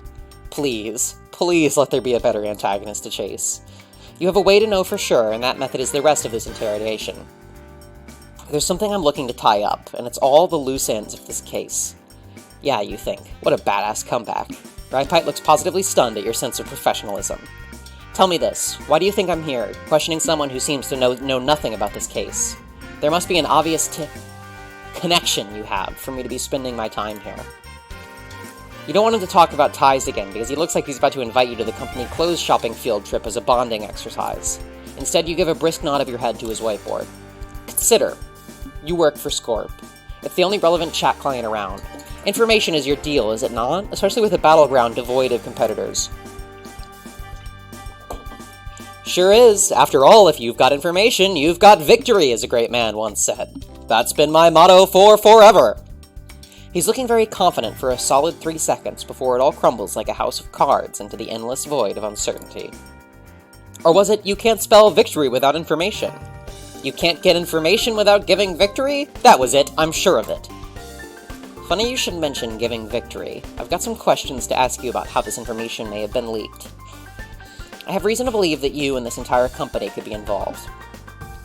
And if you really want to help me out, you'll answer some questions. Though he looks alarmed, either you've just made a crack in the case or he's very paranoid, he doesn't seem to be panicking. Well, I'd be a bit of a dummy if I didn't try to clear my company's name, wouldn't I? Please, ask me anything. And you're off. It's the most logical question considering you're dealing with someone somehow knowing something, like all crimes committed by people who are awake. Scorp is all about information. You intend to find out how your info was passed to an outside party. Scorp just blew up out of nowhere, didn't it? Hadn't heard a thing before it was suddenly swallowing its predecessor with an unhinged jaw. Rushing headfirst into new things seems to be a theme around Scorp. Pouring time and energy into a broken concept? Classic. Textbook, as a matter of fact. I'd imagine you're quite proud of yourself being so high up the corporate ladder. Last I checked, it ranks number 1 on my list of favorite things. Your eyebrows quirk at such a strange notion. You're perfectly capable of keeping up appearances, but number 1? That's impressively highly ranked. If there were a collection of high ranks, that would be the highest. There would be no end to the elevation of that one rank. You're quite fortunate. Not everyone can speak so highly of their jobs. Most people reserve that spot for loved ones or particularly tasty foods. Well, it's tied with my soulmates, too. And my friends. Oh, my Lucis, too. Can't forget him. Also, have you seen Space? That's up there, also. Not personally, no. Okay, there were a few ways he could have been involved, being the center of the information highway, or likely being close to people like Sestro. You could approach this a few ways. Really, though, you've wasted enough time, and you would really like to hurry this up. I'm going to have to ask you to show me your Scorp logs. As someone so closely involved with the inner workings of Scorp, I have to make sure everyone's clean. You understand, don't you? If you're clean, you have nothing to worry about. The fact that he looks visibly worried almost makes you smile. You're absolutely positive he didn't do the actual deed himself, but it's certainly possible he's had a hand in this. Sure, alright! What's mine is yours, and what's yours is mine! No secrets between friends! You waste no time in moving behind his desk as he logs back in. At least he isn't putting up a fight, even if you could easily do this yourself by force. You can plainly see his password scribbled on a post-it note stuck to his computer monitor. It's "Let me in."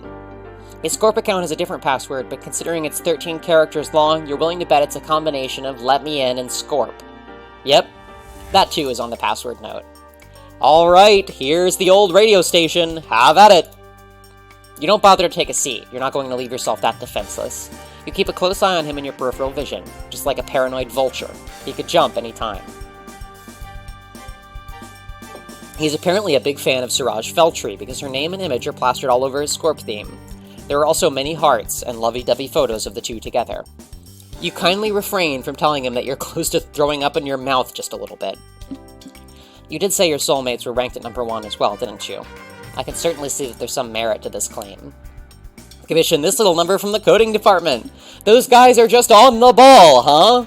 The ball seems to be rolling through sludge because his system lags like it's diseased.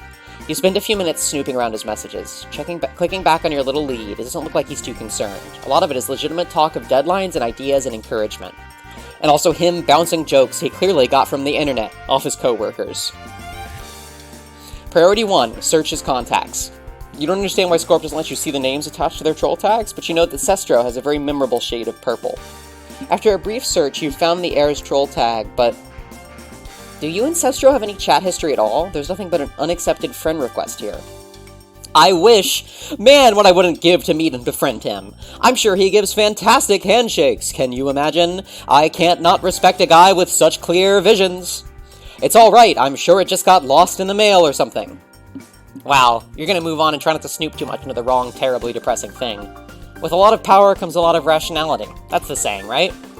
You keep scrolling through his contacts, but you can't find anybody giving him orders of any kind.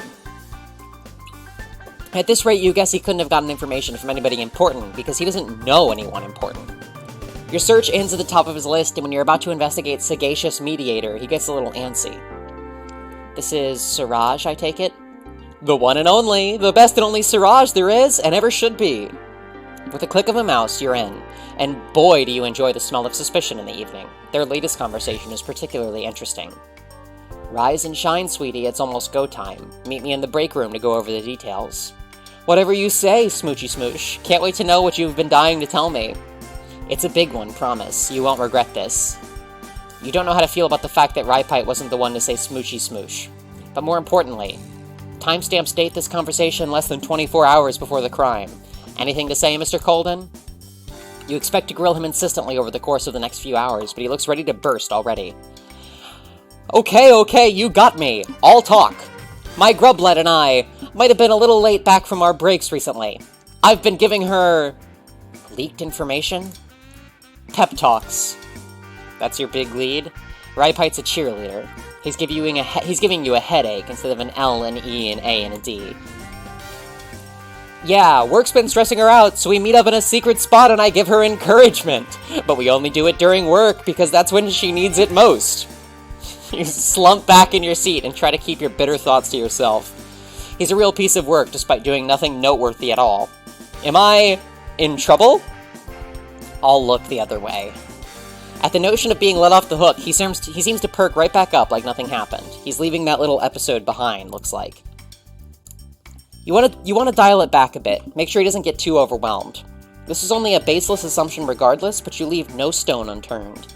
He likely speaks out about things and could easily have blabbed about something. You doubt it's here for show and show alone, considering it takes up a fair amount of limited desk space. Leaning over, you gently tap the base of his microphone and raise an eyebrow. Last I checked, Scorp doesn't come with a radio feature. What's this then? I doubt you have an intercom system rigged up either. Before answering, Rypite apparently sees it necessary to grab one of his post-it notes and a pen from his jar of writing utensils. What are you doing? Writing down a note to self. Dear Rypite, consider a radio theme. You have the means, so make some schemes. You really doubt it was necessary to include that last sentence, but okay.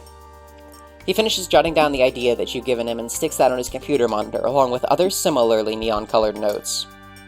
Well, this excellent boy right here is my partner in trying when it comes to my podcast. That's news to you. Seems rather counterproductive to mix work and hobbies, doesn't it? Now, I know you may be wondering why I have my setup here at work. Fear not. There's a perfectly reasonable explanation. If I want to rope a friend in from work as the Weiss's special guest, I guess it's weak. It's just weak, isn't it? As the week's special guest, all I have to do is open the door. Actually, you don't particularly care for the way he's eyeing you like he knows exactly how to ensnare you in a friend trap, nor the way he presses a button on his mic and clicks something on his computer. He says, check, check, beam me up, check, check. And it sinks in that he's recording. Yippee. The only reason you don't stop him is that you can get a feel for his narrator type. How casual he is. See if he'd be the type to let secrets slip. Good evening, lady skies, gentle clouds, and every raindrop in between. It's a healthy number of degrees above freezing, and I'm your host, Ripite Colden. To your surprise, there's a change in demeanor. Yes, he's still smiling far more than anyone else in the room is, but his voice softened somewhat. Unfortunately, it gives you pretty much no new information, so you're stuck listening to an episode of Ripite dialogue for now. We've got a real mind tickler that'll leave your imaginations in knots to start off. What has 4 walk limbs in the morning, 2 in the afternoon, and 3 on corporate paid vacation? I'll let you stew on that, but as always, I should introduce this week's co-pilot. Cecily, care to give us a good old auto-bio? He beckons you closer with a hand and tilts the microphone towards you. All the memories of 7 sweep stage fright come flooding back. This isn't the same as your phone calls with your future employers, though. This is a jokester with a microphone. I would suggest you turn that microphone off before your radio show takes a turn for the uncooperative. I did not agree to this. We're also not on a first-name basis. Let's get that clear while I'm setting the record straight, Mr. Colton. Thankfully, this doesn't seem to be a live broadcast, since you'd imagine those take a little more setup. You'd hate to embarrass this man in front of an audience. With a nod of understanding, he stops recording you, though his keystrokes afterwards concern you. Don't tell me you're actually saving that. Let's just call that a work in progress. Revisit that one some other time. In the meantime, perhaps try saying things with words instead of... In the meantime, perhaps try saying things with words instead of throwing me into the deep end of the talk show pool. Ripite seems happy enough to plug himself, pulling a rolled-up poster out of his desk drawer that has a suspiciously similar composition to one of the science fiction flyers strung up on his wall. He explains it like he's pitching it to an executive, which you find somewhat entertaining. He's just missing the oversized paper that he pulls back to reveal his storyboard and marketing research. Whether or not it's a good day is a podcast I run on my off time. It stars me and a new co-pilot every episode where we talk about, what else in an empty conversation? The weather. We've got a segment for Neato Riddles. We talk about sci-fi, the occasional glad libs, but it's primarily weather talk. The answer to that riddle was a troll, by the by. It was a stretch. At least you can add almost starred on an audio show to your resume. Ironic, the blade wielder hits the cutting room floor. You're wasting your time, you think to yourself. You've gained nothing from this conversation. Excuse me. He's looking to you, silently asking what the problem seems to be. It's not his business, quite frankly. He's giving you a gentle look like he's trying to sedate a frightened animal. Are you sure you're doing okay? You don't seem in tip-top shape to me. I'm fine. You've only wasted precious time on a false hope, after all. Ripite doesn't look convinced. I didn't let you down, did I? I didn't think you'd notice. Ouch. You see him recoil a little, but he manages to fight through it. You appreciate the resilience. You wouldn't want to draw attention to the bawling boss in his office. Sorry, it's just been a rocky start to a very high-stakes investigation. How old are you, if I may?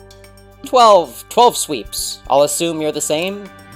I'm practically twice your age. I wouldn't say I'm qualified to give you advice for management, but I certainly have some life lessons under my belt. Here's one, on the house. The first pawn you move can spell your downfall from the very start. It doesn't matter how you play the rest of the game if you begin poorly. The opening gambit sets the scene. You can't rewind that. All you can do is mend the damage before your throat is slit and you bleed to death a regretful husk.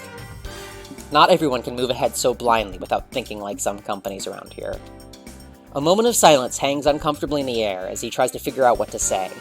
You can see the words buried under his tongue, different ones attempting to escape with no luck. You start to pack your papers and stand up, thoroughly spent from a few hours of learning how much of a goofball a boss can really be. I'll be seeing you. Actually, I'm gonna need you to wait just a second, miss. Excuse you? As you turn around to follow him, you see him marching over to the door, sliding his wheelie desk chair right in front of the door under the handle. He doesn't even prop the chair up to the doorknob to stop anyone else from coming in, or lock the wheels or anything. You do realize I can easily move that out of the way. I have people to talk to. Or even just sneak past the gap he left behind some very light furniture because it's not entirely a snug fit. Not a traditional en passant, but practical all the same.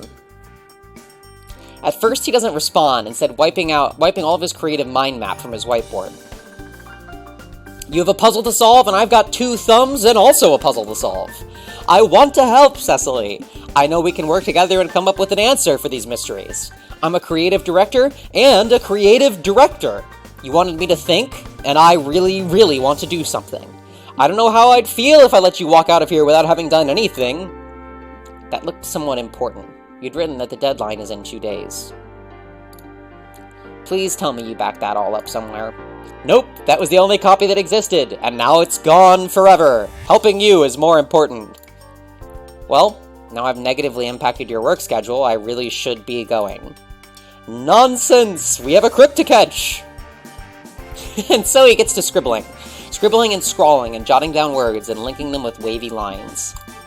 Let's just mark the key words. He's underlining every word he writes. You don't figure he's letting you go until he thinks he's helped you. Oh well, you might as well save the measly 2 synapses it would take to note this down. He at least remembers everything you told him. He's a good listener. All the key notes are present. Unfortunately, he seems to procrastinate not 5 seconds after you mentally compliment him. What's with all these swirly clouds up top? Not an attempt to recreate the scene of the snowy crime, I hope. There's a suspicious amount of delight he shows when you ask. Why? You can't have a synapse squall without clouds. What kind of storm would it be without clouds? It's as we say on Whether or Not It's a Good Day, sometimes you need clouds. There isn't much you can count on, but you can always count on clouds being there, you know? Imagine it raining without knowing when or why. You get drenched and get given at least 15 different viruses with no warning whatsoever. Your eyes focus on the board for a moment. You hear Ripite excitedly trying to inspire you, but none of it sticks. You hear everything he says, but it brushes past you like the wind in the grass. It's a nice sentiment for sure, but it doesn't give you answers. It's nothing but fluff, surface-level boon. Eventually he notices that you're not looking at him and joins you in reviewing the fact.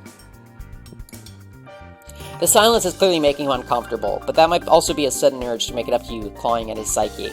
Never mind that he is eating into both his time and yours of his own volition. I appreciate the assistance for the record. You don't have to be doing this. Now I'm just cutting into your work time. You're allowed to let me handle this. I'm qualified, just off to a rocky start. No investigation is simple from start to finish, not with crimes this drastic. And yet, here you are. You try hard, I'll give you that. Just don't leave your employees hanging for too long. Oh, don't worry about my job, they'll be fine. There's a time and place for all of us, don't you know?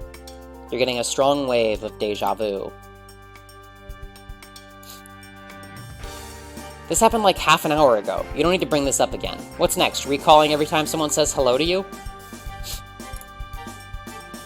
Ripite goes to scribble more possibilities down. You can't see past his body, so you're left waiting in suspense until he pulls away to present his new theories. No, they weren't frozen to death. It was intentional assassination. The cuts on the bodies prove as much. Plus, they were driving inside a vehicle where it snows considerably less. Phooey! The board squeaks as that notion is erased and replaced with another not 10 seconds later. They didn't turn on each other either. Who would have run off with the vial if all 3 were killed? With another tisk, he's putting one more idea on the line, and that's just the plot of a mystery novel released 4 sweeps ago. Yeah, he's talking about the character arc of one of countless Brendan Fraser roles in the film adaptations. Is he serious? He looks serious. The plot of that book looks even worse scrawled out on a whiteboard, but you decide to bite the bullet and pat him on the head. You know what? I'll let you know if we get a ransom note from a man with many skills from inside corporate. I sincerely promise. Aha! I knew it! It's always someone from inside the company. Who else would know what was inside the truck? You're the one who said that, but whatever. You bite your tongue as you drag the impromptu blockade he'd set up out of the way. You're eager to find some new leads, and even if it seems anticlimactic, you need some space. Oh, are we done? But of course, I have an infiltrator with many skills to catch after all. Thanks for your help. You try in earnest not to sound sarcastic, because then you'll probably be subjected to more randomly generated murder mystery plot twists and hurt feelings. It seems to work, because Ripite catches and shakes your hand goodbye before you can escape, and tosses you his business card while he's at it. It's good to branch out if you need help. Every branch comes from the same tree, after all. Don't forget, I've got your back. You have no idea what the joke he's clearly hinting at is. He's winking and grinning and patting himself on the back for some reason. You thank him politely yet sternly, confirm you're leaving.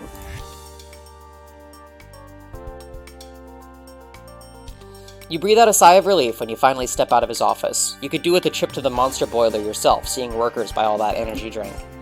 But it's time for you to clock out. You've learned virtually nothing, but you suppose you have some new phone numbers for your bank. He apparently wrote down his soulmate's numbers on the back of the card, too. In blue pen, his moirail is described as good at puzzles like this. You start wondering whether or not it's worth it to reach out to another detective before the reason his voice had inflected strangely earlier dawns on you. I've got your back. You flip the card over to its front again and shove it carelessly in your pocket. You're moving on to a new suspect. Look how old and tired Cecily looks.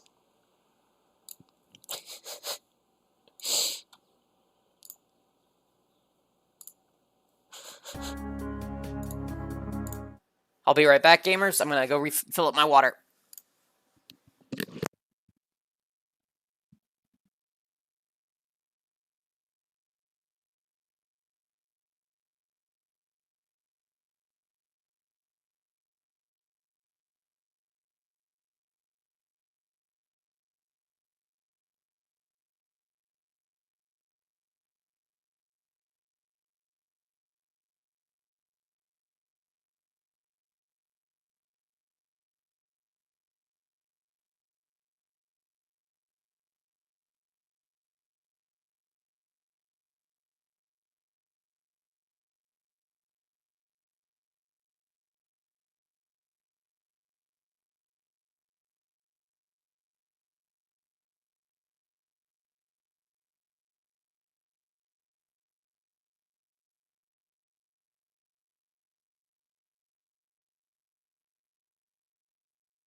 I'm back! And I will upload this to YouTube, yes.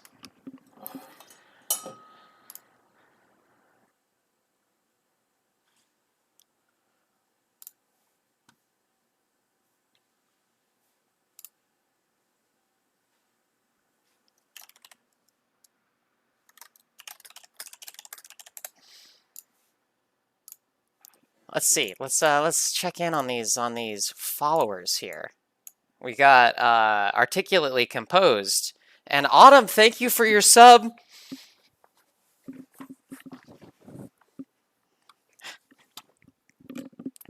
Thank you for the year of subscribing to me.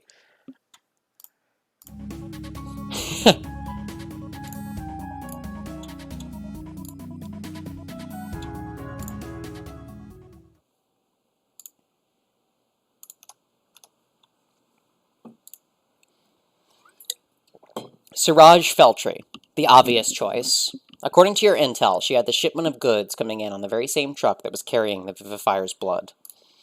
Not only that, but she's a fairly high-ranking middle manager for one of corporate's social media enterprises, Scorp. Information is literally her business. Plus, there's something else, something the allegation algorithms picked up, which places her even more squarely in the suspect zone. Whispers of a murky past. You'd planned to meet at her office and deal with all this quietly, but earlier today, when you stopped by, the receptionist said she hadn't seen her since before the weekend. Feltry hadn't turned up to work and hadn't buzzed ahead to explain why. Not so much as a sick note, not answering calls either. He offered to leave a message on your behalf, but you were out the door before he could finish the sentence. Playing hard to get on the day after a heist, might as well have handed in a confession note there and then. If the worst comes to the worst, you'll have to organize a search party. At the very least, you need to pick up some kind of trail. So now you've hit the streets and hit them good and hard. Like you've tied the streets up for an interrogation and slapped them around a bit. Tell me where she is, you say, but they're not talking. You cut through one of the parks in the center of the stronghold, making for your personal garage while you download some more of Feltry's personal details to your overhead.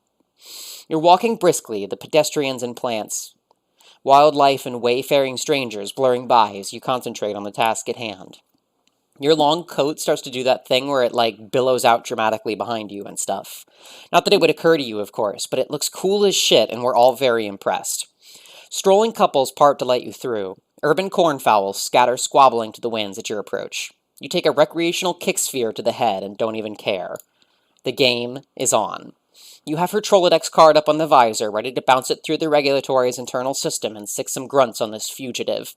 You have orders aplenty, and boy, do you love giving them. But then as you round a corner, you come to a sudden stop. It takes a moment for you to even realize why, before your eyes refocus, looking past Feltry's card on the screen. On a park bench, a little ways off, is your suspect. You can't tell if she's awake or asleep, but either way, she's clearly in a rough state. She's sprawled haphazardly over the seat, face down, arms and legs pointing in random directions, and her business attire in utter disarray. Her hair is a mess of tangled black curls, one shoe is making its absence known, and her briefcase appears to have become lodged in a nearby garbage cylinder. It's a scene of perfect chaos. You feel your shoulders slump in disappointment. This has to be the shortest game of Purbees and Squeak Rodent you've ever had in all the long sweeps of your career. And here you were, getting into the swing of things. The very least you could have done is make an effort. But maybe the scene is just a little too perfect. Too pristine in its panic, implausibly inventive in its incongruity. Just seriously and altogether too batshit. Could it all be part of some elaborate ruse to lull you into a false sense of security?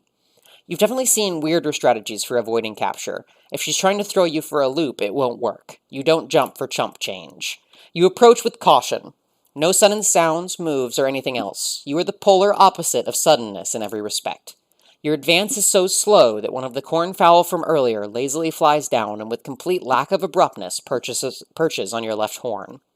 Perhaps she mistook you for some unusually fast-moving foliage. Any glacial attempts to swat the plumed pest away are futile. Your sluggish wafts are a mere caress to the indifferent animal. That's just how unsudden you're being. Suddenly a phone rings. Motherfuck!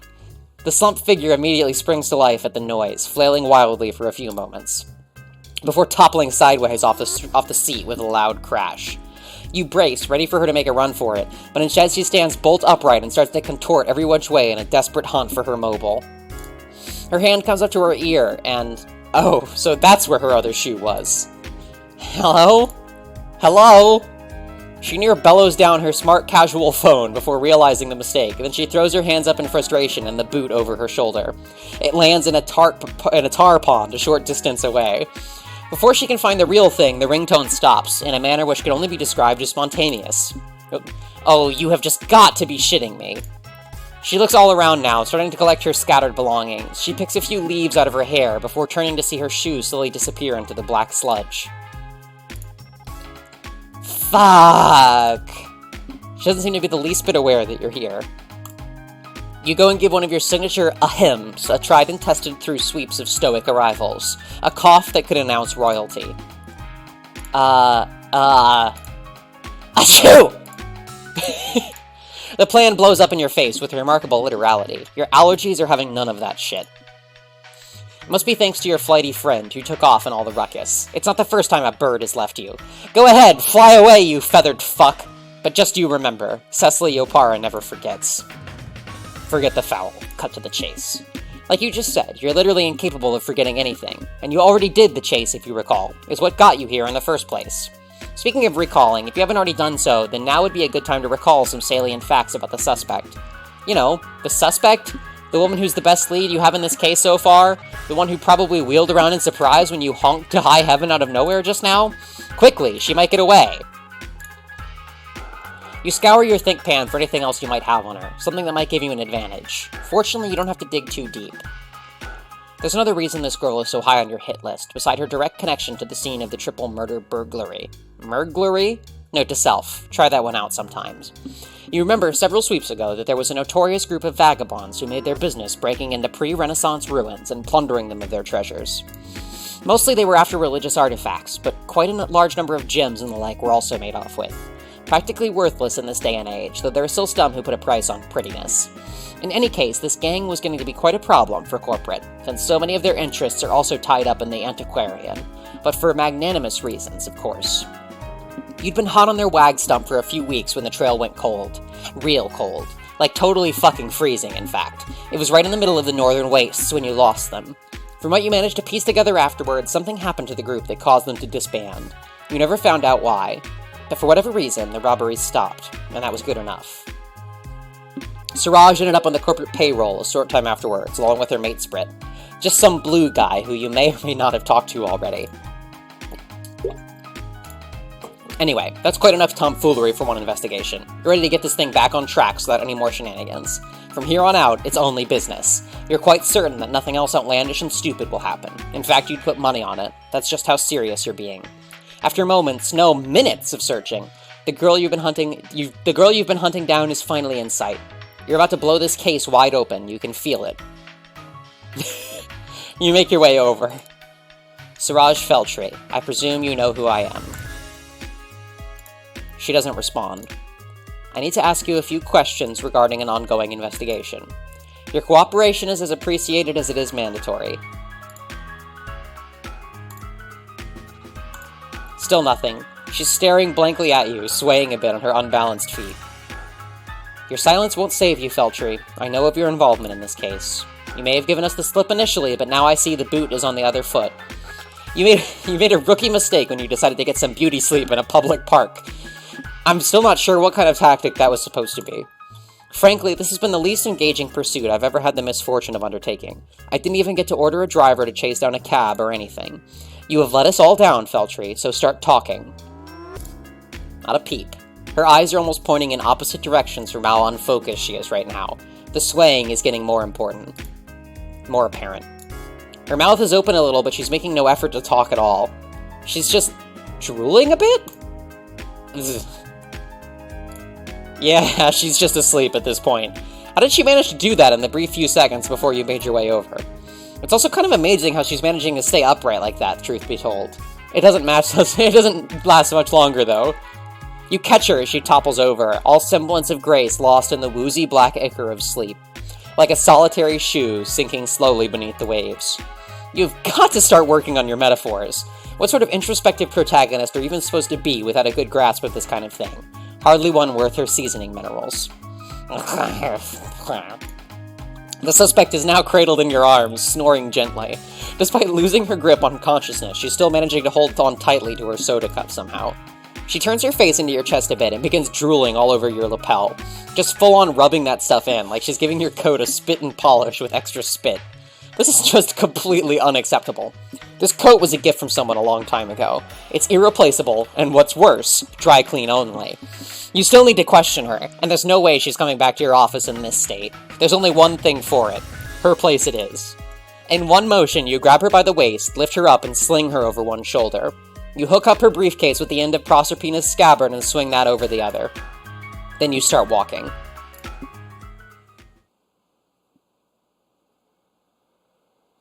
The receptionist wasn't at all surprised to see you lug his superior in through the front entrance. He just handed you a spare key and waved you upstairs, almost bored.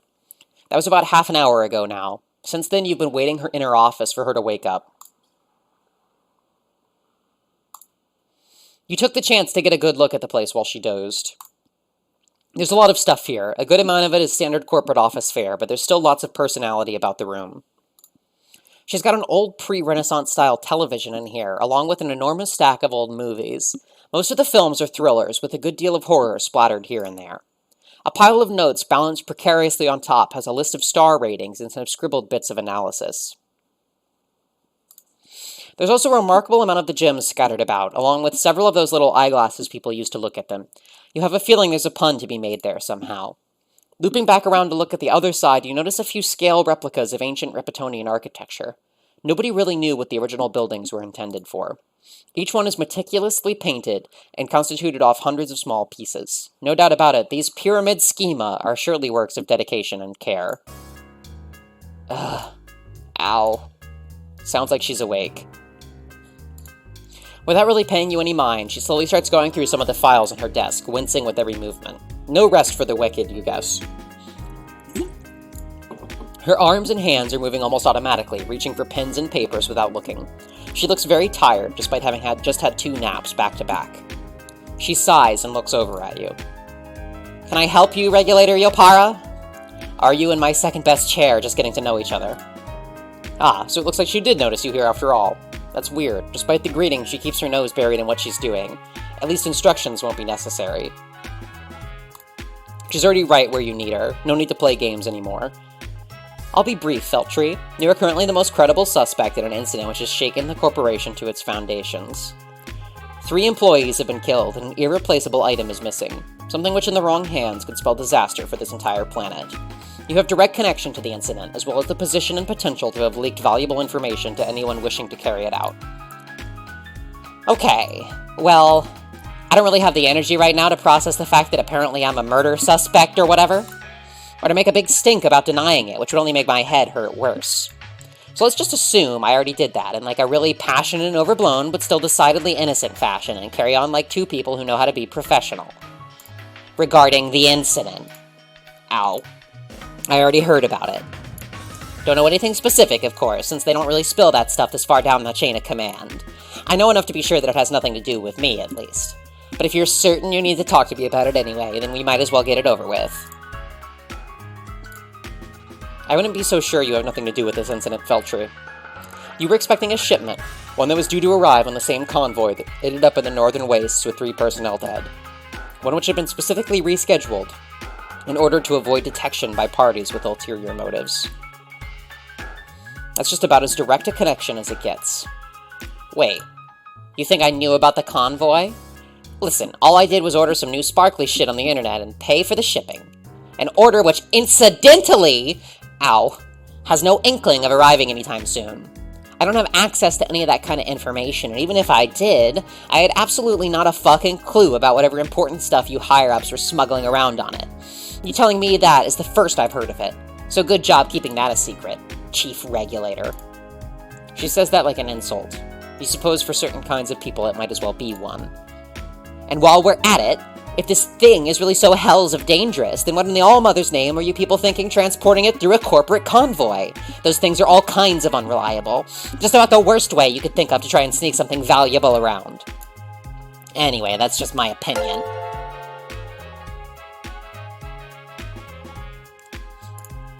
Let's establish an alibi then, if you have one. How do we know that you couldn't have carried this out yourself? I don't have any record of your location since you clocked out at the end of last week. What's to say you didn't take a little trip to the Northern Wastes for a few days? I mean, you understand the words you're saying right now are actually ridiculous, right? First of all, how could anyone take a trip to the Wastes just like that on a whim?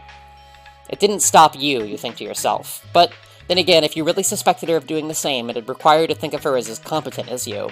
You don't know that you'd go that far. I mean, yeah, sure, it'd be one thing if you had an organized group or something. But that place is dangerous. Ow. You wouldn't catch me there again in a million sweeps. Anyway, about the weekend. I was just spending some quality time with a friend. An old Bibin buddy from way back. This lady's barely in her teens, sweeps-wise, right? Is there even enough of her life for any of it to constitute way back when? Or for that matter, for any of her imbibing friends to be considered old? Just wait until she hits her 20s, then she'll understand. We were just two good pals hanging out watching dumb cartoons, ingesting liquids of various toxicities. You know, nothing fancy.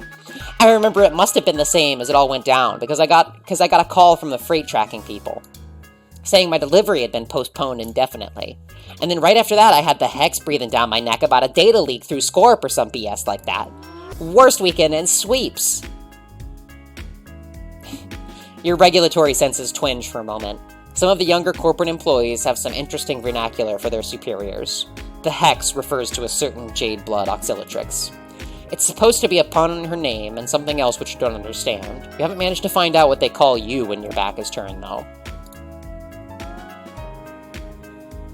You mentioned a friend. I presume you're confident they could reasonably corroborate your story. Yeah. He's a technical for the corporation, too, so you'll probably be hitting him up later anyway. Although, don't, actually hit him or I'll kill you. Your shorthand twitches. Did she seriously just threaten her chief regulator during an interrogation? Breathtaking insubordination. The temerity of this fucker knows no bounds. But her gaze softens and she flashes you a tired smile. Just kidding. You've got some explaining to do, Feltry. I'm sure you can appreciate that. Absent from the office on such a crucial day as this, a day still stained in corporate blood, slowly defrosting though it may be. If you weren't already directly connected to the scene of the incident, I doubt your credibility could come under any harsher scrutiny. What in Caparia's name were you doing? Sleeping during corporate hours? There could be no worse transgression. If you weren't a triple burglary suspect, that is. Incidentally, I'm trying out that word as part of the corporation's new efficiency drive. Already the contraction has saved a non-zero amount of my time today. Was it enough to offset the time you just wasted explaining it to me? Or worth the headache it caused?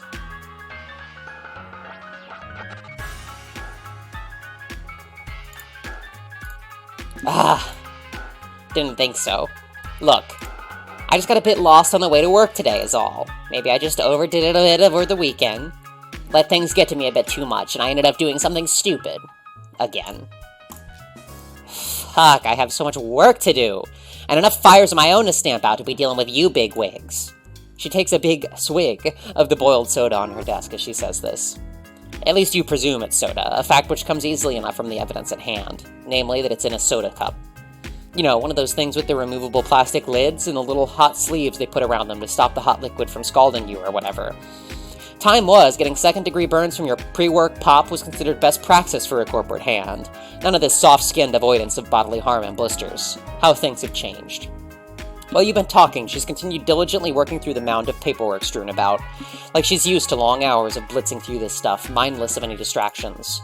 All the while, she's been taking sips from the soda cup that somehow made it through all the mayhem earlier intact and unspilled. This woman knows how to hold on to a drink, that's for sure. This interrogation is certainly not as insightful as you were hoping. Certainly not for someone the allegation algorithms had down as a dead cert. You never did like having a computer tell you what to think. She's definitely hiding something, that much is clear. If this were a different kind of sleuthing game, perhaps there'd be a potent visual metaphor here that you could grapple with. Like maybe some giant chains and padlocks, or something else to symbolize the fact that yes, this is a character with secrets to keep. That would have been nice. But no, you've just got your suspicions, as usual. Well, that's not quite right. You have something else on her, after all. Maybe it's about time you used it. Alright, Feltry. I'll play fair, as I always do. There's another reason I'm sitting here talking to you today. Another implication that places you close to the heart of this incident. Another blight on your business credentials. And something tells me that the reason why you're more familiar with the waste than you might care to admit, let alone the corporate logistic detail. The movement of her pen slows just a bit. Through weary eyes, she's paying you more attention now than ever before while still affecting an air of disinterest, trying to hide in plain sight. A few sweeps ago, I was tasked with breaking up a ring of artifact smugglers, people who couldn't let the past lie, so to speak.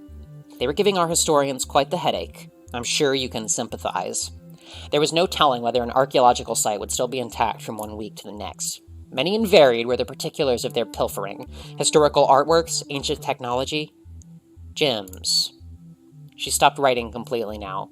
You've made your move. Now time to press the advantage. It pains me to admit, but that was one case I never managed to take to the end game. Fortunately, the result was still the same. The group disbanded and hasn't made an appearance since. Fortunately for them, I mean. It was around the same time that you joined us here at the corporation, if I recall correctly. You always recall correctly.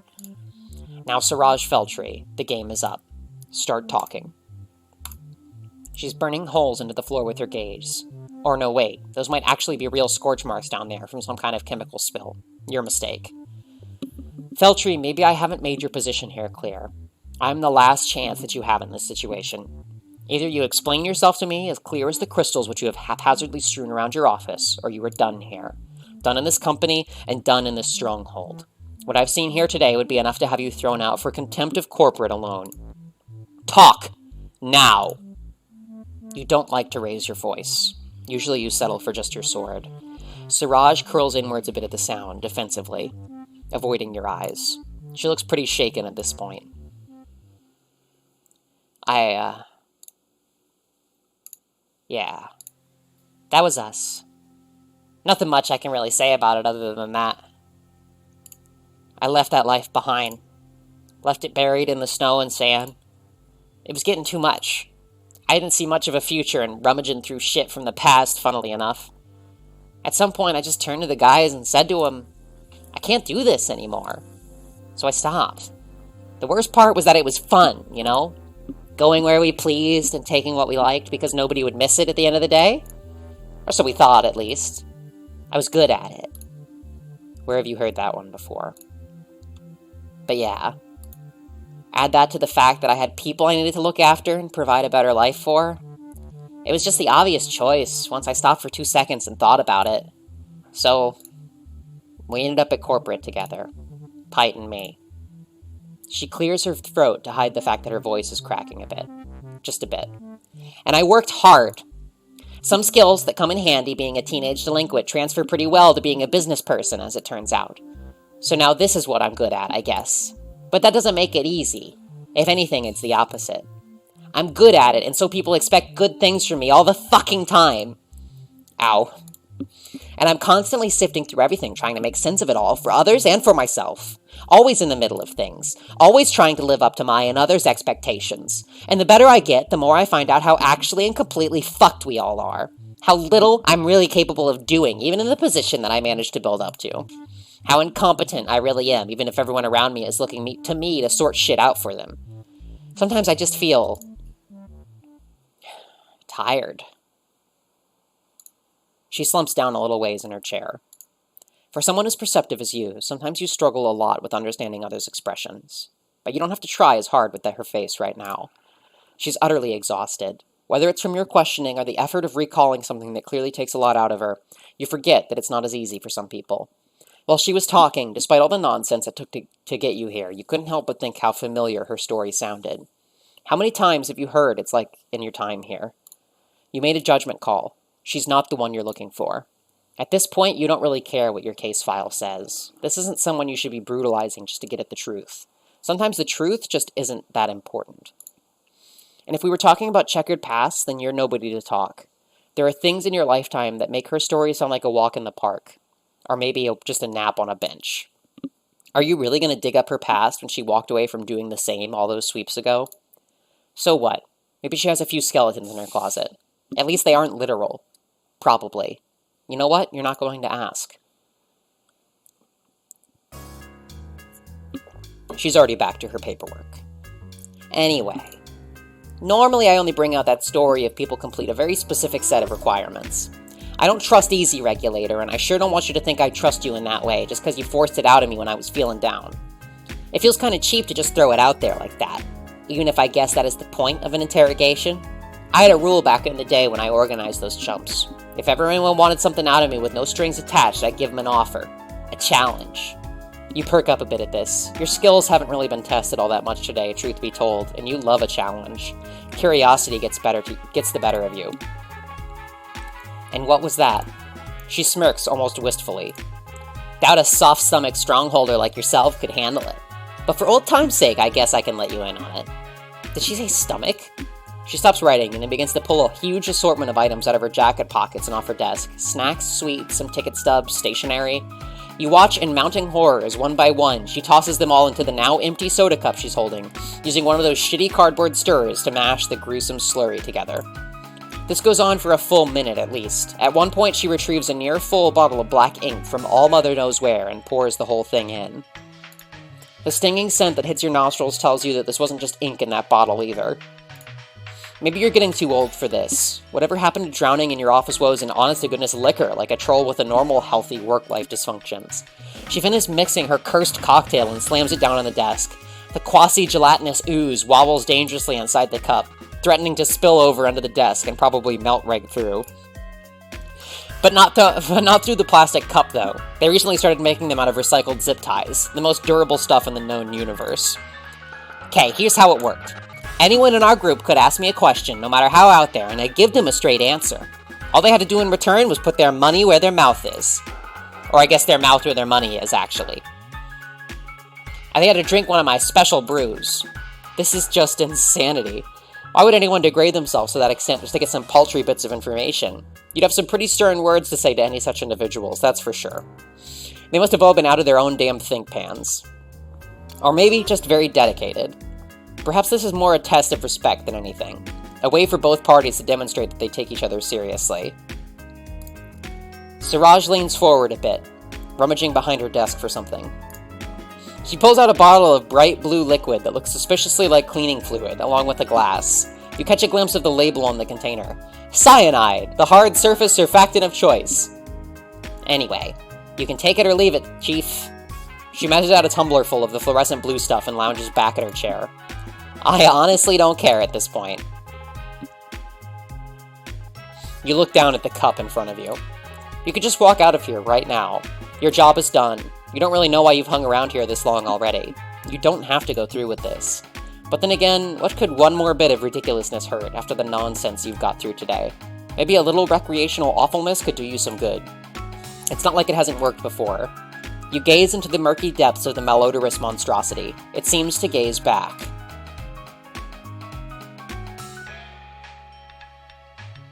A loud gargling noise comes from somewhere in Feltry's direction. Ugh, this shit tastes fucking awful. She pours herself another.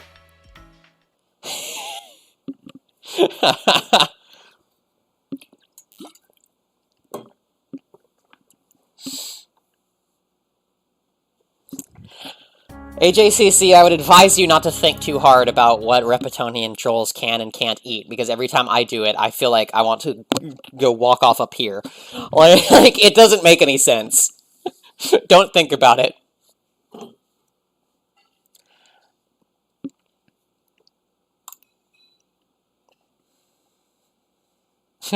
So in case you're wondering if she drank it or not, let's begin Volume 3. Another half-remembered dream. You are a sprawling machine, every piece of you grinding with effort, going too long without being maintained. Your gears scream and spark with the grating noise that, taken all at once, is an atonal melody, brilliant in its simplicity. You sing for the effort and the labor. You turn and turn, never done. You wake before sunrise, as always. God, your head. You open your eyes and stare out from the Recuperacoon at your room, glowing with the dim pastel light of the stronghold that filters through your blinds. Your burgeoning headache protests at even that meager intrusion of light, and you let out a gentle hiss in pain. You have got to stop trying to match drinks with girls 10 sweeps younger than you, especially when both the girls and the drinks themselves might be actively trying to kill you. After enjoying the darkness for a few moments more, you drag yourself out of the cube. Relaxing as the slime inside may be, the antiseptic odor is threatening to make you sick. You grab your iScreen and set it to scroll through the messages you received overnight, along with your usual automated news feeds, looking for any headlines related to the thefts. Attempted convenience store robbery ends in concussion when perp slips on puddle of nacho cheese. Ramona Raquel's priceless necklace stolen at ball. WrestleMania becomes Murder Mania, 12 dead. How far art thou, wench? You up? Been too long since we came to blows, don't thou think? Hit me up, girl, you know where I beeth. Okay, that last one wasn't a headline. Neither are the next 11, where her spelling gets even worse. Worseth. Good heavens, you hate her for even making you think that. You button up your shirt and run a comb through your hair, not concerning yourself with the few gray strands. You've got a couple more leads to pursue. Yeah, I hope everyone likes that Yeshin cameo there. Alright, we're gonna do Bitcoin and then Huska. Look at these, look at this kid! Look at this child!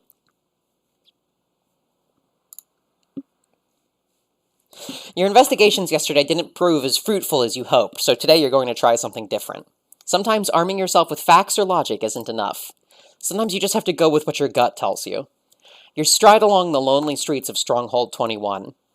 It's very late, with the time roaming somewhere around the mid-negatives, but you're more than used to the setting by now. In fact, you prefer it. There's a sort of peace to be found in the dead glow of morning. The city performs its Sinfionetta as if by rote, all for an audience of one. Crosswalks spanning empty streets invite you with automated tones. Beep, beep, beep. At any other time, the street would be a flashing, multicolored mess. Neon signs and LCD panels would all be fighting for your attention, peddling distraction after distraction. New fashions that will go from hot couture to the discount rack in a sweep. The McRib is back at the steamed ham joint on the corner. Jarl Balgruff is in Smash. You have limited understanding of what the last one means.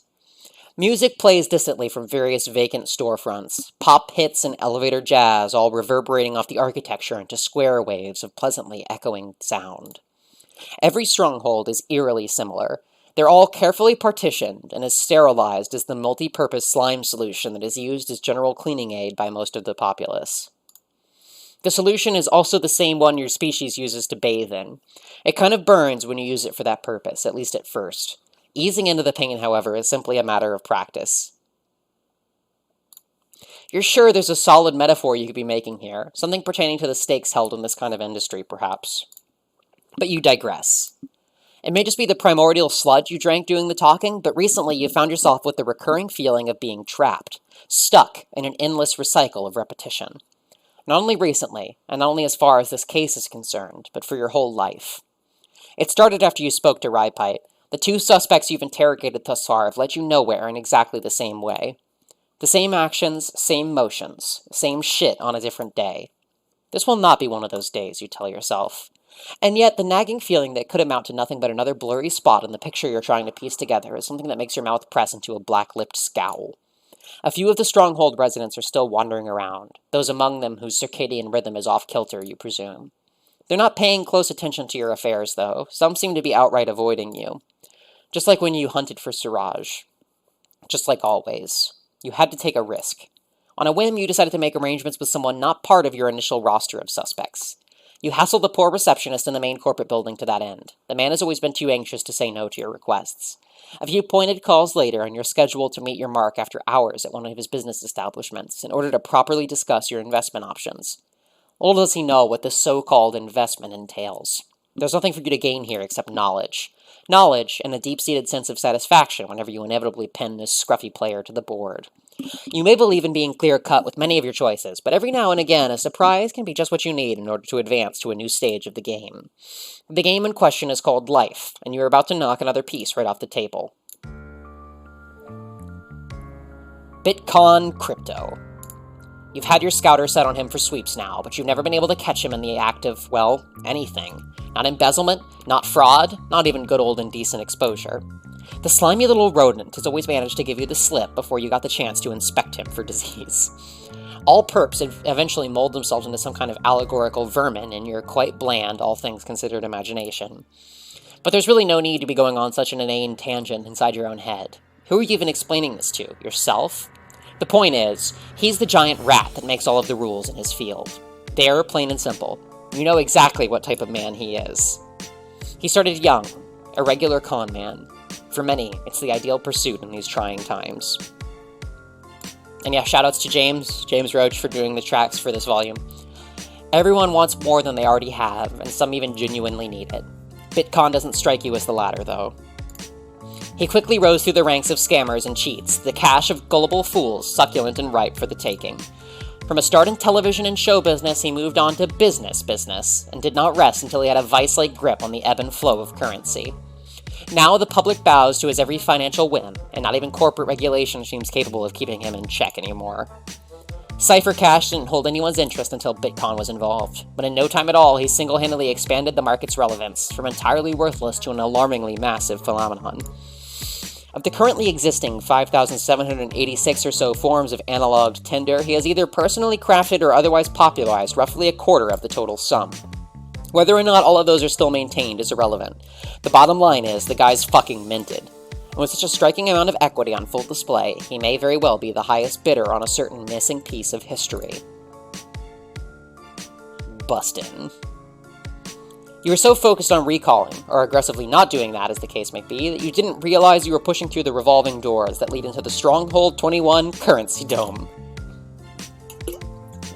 It's not your favorite hunting ground for white-collar crime, but it's certainly the most bustling. And just like clockwork, the noted trailblazers and easily suckered alike scrambled and closed in at the slightest hint of fresh blood. You can't make out any of the words these frantic two-piece suit types holler as you press forward. Bitcoin. Yeah, for some reason, I'm really only looking at this background like I'm reading it for the first time. Oh, okay. The electronic ringing of alarms, phones, and endless chatter all coalesce into a singular wall of amorphous noise, and it makes you grit your teeth. Your head hurts. No matter. You already have spotted your target. When he told you to search for a sign of excellence, you were fully prepared to engage in a mutual bout of falsified identity. Cryptic statements such as these usually precede these exchanges. The suggestion to meet at a non-covert location did leave you apprehensive, but as you said, you've been in a risk-taking mood lately. What you were not expecting was a bona fide electronic light show booth, sitting smack dab in the middle of the complex's main floor. The damn monstrosity is even complete with gaudy, headache-inducing, as seen on TV, flashing signs. Signs that could threaten the continued use of your weary eyes. You immediately start to regret this. He's sitting pretty behind his remarkably empty stand as you make your way to him, chin propped up on interlocked fingers. It's almost as if he laced an entire circle around himself with repellent. Incredibly fearless. This, people, is a true patron of our craft, as none of you dare leech from a master in a world unknown. You prepare to deploy one of your famed rugged coughs in order to draw his attention to you, as opposed to the non-existent audience he seems to be addressing in public. Bitcoin talks fast enough to cut that idea off before the phlegm even has a chance to reach your pipes. Don't worry, I just like to brag. It keeps the weak-willed away. Welcome to the club. Ah yes, the club. Under your current fabricated persona, you concocted a cover story about wishing to join the ranks of his nasty little clique, bound together in the loose trappings of a frail economy as they are. Still, you feel a deep, soul-curdling revulsion at his words. You really do not care for the insinuation that Bitcoin and you are anything in the vicinity of peers. Cliques and clubs were never something you cared to involve yourself with, due to a simple fact. You like to win, on your own terms, by your own merit. And you do quite simply despise this man. My name is Bitcoin Crypto. Surely you know me from places such as our official phone line, and obviously my many adverts on television. You're Miss Anonymous? That's the name I've given you, yes. Blunt. I like that. It's very easy to formulate aliases in a world where names can range from perfectly serviceable to absolute gibberish. They're all inherently meaningless. You typically tend to err on the side of an indistinct mash of letters, something like a zbf, for example, and it always works. It was purely tactical measure to come up with something a little more stupid. After all, Bitcoin spends his time mentally dividing into pools of worthless metal. mentally diving into pools of worthless metal. Certainly not the sharpest tool in the box. You're not the biggest fan of undercover gigs. With what's on the line, though, you will try your damnedest to seem as ignorant as non-threatening as possible. All in the name of your job, of course. Anonymous. Heh. I've been looking forward to our meeting of the minds. I'm afraid my office isn't exactly in working order at the moment, but this place is far better suited to newcomers of the after-hours trade. Which, as those who are inserted into said trade know, is slang for prime time to meet big stupid trolls. Big stupid trolls who learn for stupidly huge rewards! So in the interest of your interest in being curt, let's not waste a moment more of your time with common courtesy. You seem to know exactly what you're about. We can get you started with the lower strings of Tinder. There are several light risk options you can deal in that haven't caught on yet. You never specified your price range, so I'm just going to assume that you're broke. That's less than a problem here! No loops, no credit, no issue! New ideas, no risk! We can even hook you up with a Netcoin mental copyright stalking plan right away. Easy peasy. Well, this is going to be easier than expected. You can meticulously tap him out, slow-dripping little pieces of information through an orderly conversation. Just stand here and talk to him, each of you wielding your respective personal quirks as your non-diegetic progress bar slowly fills itself in. If you've learned anything from your first couple suspects, that's exactly what you'll be forced to do for what will seem like an eternity that goes nowhere. You'll just have to prepare for the mental density that requires. You have absolutely no interest in dealing with this man for even a second longer than necessary. The reason you decided Bitcoin even ranked on the suspiciometer in the first place is that you're so well aware of the seedy underbelly these businesses usually breed. There's no shortage of those interested in sending this planet's marketplace so far into the black it may as well be made of garbage. You can't just idly chat about these run-of-the-mill currencies. You'd be here all day. You have to go all in. You have to think like him. You have to try and go stupid. Oh, that won't be necessary. I have a much better idea of what I would like from this deal. And what would that be? Well, I'm not really clear on the specifics. That's much more your department. But if you were to ask me, I'm simply of the belief that all bright lights cast a... You add in a dramatic pause for good measure. Shadow. Bitcoin makes a vain attempt to hide a pointed smirk. His eyes are darting across the room as if he's trying to keep tabs on every single person in the vicinity. You have him. Hook, line, and sinker. In the past, you've had to perform a fair number of mundane tasks for your job. Trawling through the bear market of Repeton's unmitigated disaster of an internet landscape probably ranks as one of the easiest so far. God, this is such a good song. Thinking of the lingo the underground set tends to sling around is a natural consequence in your line of work. Expected, even. When you're constantly pulling stunts such as trailing bomb threats and putting a stop to unjust attacks in mirthomaniac torture chambers, it's kind of difficult not to. Those types love to use code names when they speak, a single word that shows what they're about. Hermit and noxious are two that you can think of off the top of your shot-for-shot intellect. They also don't like to speak in quirks, and they're very fond of their special codes. Shadow tends to broadly refer to all kinds of under-the-table services, including specific types of cryptocurrency. At any rate, Bitcoin gets your picture and takes the bait. He's suddenly much more excited about you as a client. Now that's direct service. This job never gets old. Agreed. Oh, there is absolutely a hidden place in the back. You know there is. You can't wait for him to say it. Please say that you have to follow him and slink right off to the... Hold that thought! Don't touch that dial! I will see to it that your needs are met. He casually flips his chair around from behind his gaudy little booth and just starts kicking his foot against the floor. It doesn't seem rhythmic, or like any kind of formal code you know, really. My needs are currently sitting in a very stagnant place. Just what exactly are you trying to accomplish here? Why, giving you just what you desire, of course. You want to see the dark side of this industry, don't you? A low, garbled hiss sounds from below. Immediately, Bitcoin stops his incessant tapping and tosses his chair to the side, beckoning you forward with beady eyes and that pinpoint grin. This is the way down... I just looked at Baldcoin again, and I started laughing. This is the way down to it. You realize he was speaking in very literal terms as he ducks down and disappears from view. To say that this was nowhere near what you had in mind would be a gross understatement. You suppose it makes sense that a rat has its tunnels. Wait, there's the fucking... You know I had to do it to him guy, but he's a troll. Right there in the middle console.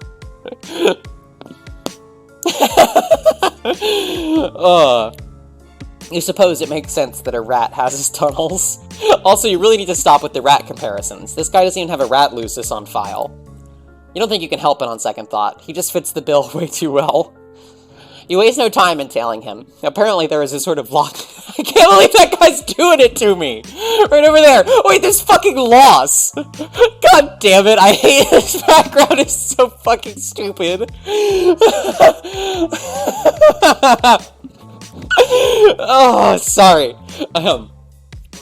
You waste no time on telling him. Apparently there's a sort of lock mechanism on this tile that springs open whenever certain beat sequence is met. A relatively new security measure. This building was renovated recently, you recall. It doesn't seem to be a secret either. None of the couple hundred or so trolls in the lobby area pay you any mind as you inspect the opening. Your hunch is that this leads into one of the underground structures formerly occupied by the age-old brooding caverns and war colonies, long since repurposed. You'd need to see permits to be sure, though. Luckily, you don't need any kind of permit to be invited right into the the lion's den. You have a special interrogation to start. A narrow, dimly lit chrome staircase leads you downwards as you slink off and close the tile behind you. Claustrophobia claws at you as soon as the hatch closes. You're forced to hunch just to keep your horns from scraping at the ceiling. Your only guiding lights are the murmur of surreptitious conversations and the dim bulbs lining the halls on the way down. A line staring at the very end of the stairs slowly comes into view. What in the world are so many people even doing in this dinky, cramped corridor? They must have been waiting there for hours. This obnoxious chatter is way too loud for such a small space. You make your way to the end of the steps, finally catching sight of Bitcoin. It seems that he cut his way to the front of the room as you were busy contemplating this hall's poor design choices. It also seems that he's quite the star with this crowd. He's shaking hands left and right, throwing around practiced smiles and making lively conversation about stocks with multiple people. He's completely ignoring you. You shoulder past a cluster of trolls to the sound of indignant grunts and exclamations. He's well into a tirade about convincing some soul-sighted jack-off to shoot their overpriced luxury car into space by the time you reach him. You fix him with a glare. He simply grins at you. Bitcoin adjusts his tie, which is to say, makes it look even more haphazardly tossed around his neck, and motions toward a discreet entrance you hadn't noticed until now. He doesn't wait for you to follow him before spinning on his heels and entering the room. The line scooches to the side for you, but they seem much less enthused about your presence than they were with his, probably out of jealousy for your VIP treatment, rugged looks, and charming personality. That, or it's just the fact that outsiders tend to be looked upon by any sort of close-knit community. Really, it's either or. You don't particularly care about the specifics when you're this far into the search for a lead. The bunker you're led into is much more your speed compared to the messy, frantic runabouts happening on the floor above or the crowd you left behind. A lukewarm and hazy atmosphere permeates the room, with every patron either paying you no mind at all or carefully watching your every move. You're better accustomed to this more miserable kind of company. It's an acquired taste, but you much prefer to dance on floors like this, among the anonymous, the shifting, and the spotlight dodgers. There's something to be said about your customer service that I can't quite put my finger on. Now, let's not make the jump from blunt to hasty. I mingle. Every single person in here has been my client at some point or another. I am very cool and popular. So cool and popular, in fact, that I was able to snag a nice little private room just for the two of us. This way, we'll be able to comfortably discuss what exactly you want from my services. Impressed. It's so very thoughtful of you to do exactly what your job requires. If I didn't know any better, I would even call you a gentleman. Oh no, I'm absolutely nothing of the sort. People familiar with the trade have a particular saying about the kind of man I am. You repress your urge to root around in your pan for more rat-based metaphors. I can't say I know exactly what that would be. I'm very new to this. Is that so? Because as far as I can tell, you seem very old and very tired. So, why don't you follow along, cut the bullshit, and tell me all about what you actually think of me, Cecily. He once again moves too fast for you to come up with an answer, casually putting an arm around your shoulders and dragging you into a nearby dividend confessional. It's narrower than the stairwell, with a higher ceiling and two built-in slabs against its side walls for seats. You feel as though you have no room to breathe. Your own coat might as well be a noose tied around your neck. Bitcoin, on the other hand, seems perfectly accustomed to it. In fact, he looks downright expectant. Well, if that's how he wants to play it, who are you to disappoint? You prepare to start your usual questioning routine, as you're well established to do by now. Go ahead and state your business, Monsieur Para. This thing is 100% soundproof. Guaranteed. How did you know it was me? That's a really piss-poor question. You know that, right? Not the most formidable opener. What you should actually be asking is, how could I not know it was you? Your intuition must be as bad as your fake names. From the outside looking in, you seem like nothing more than a dolt who's had one too many easy streaks. I thought you would buy it. Also, must you bring out that voice every single time you try to make a point? It's grating on television, it's grating through text, and it's grating coming out of your mouth right now. What can I say? I'm a big fan of my voice. I like to project! But to further expand on your previous point, let's talk a bit more about one of my favorite subjects. Me. Surely you're more than familiar with how this works, Cecily. I have people just as you have people. Informants, assistants, the whole thousand expanses. I just so happen to have mine bundled up into a single convenient little intern package. So one person. Honestly, I had no idea what you even wanted to do with me until this morning, when they traced the call back to your headquarters. You had to be on my tail on account of that old blood. Both ours and the one you're chasing after, of course. As mired as we are in deliberate misinformation and fake news, it's still not too hard to read between the lines and find out what's really going on. I never bought into any of that warped ancestral mumbo-jumbo the media tries to feed us, but it seems as though you're in need of someone to implicate at this point. And who better than yours truly? You know. With the way your reputation precedes you, it's a wonder you're not as famous as me, Cecily.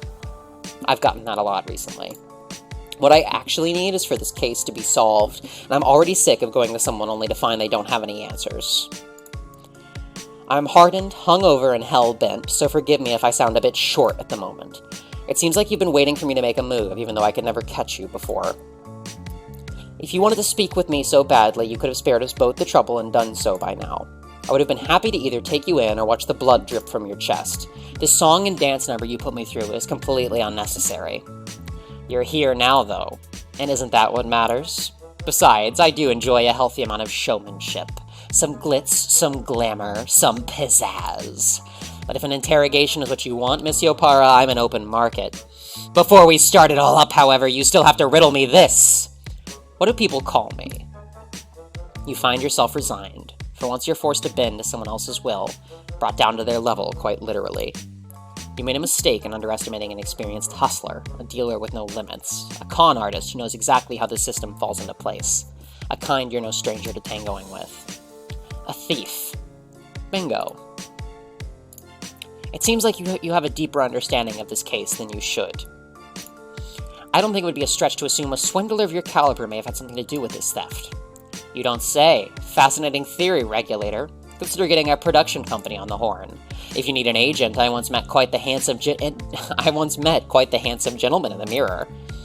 You consider deploying a nasty burn involving his looks, but he already barely takes you seriously without any half-baked, flimsy insults thrown in the ring. Give me one good reason not to make you kiss your assets goodbye. I'll do you one better, as a matter of fact. Apply for one boon, get one free. Cocky bastard. Here's one made to order. Prove I did it. In this sphere, we take facts in spades. Do you have any evidence of my involvement? I would think you've had plenty of time to practice since your last attempt. So I'm a thief. Big deal.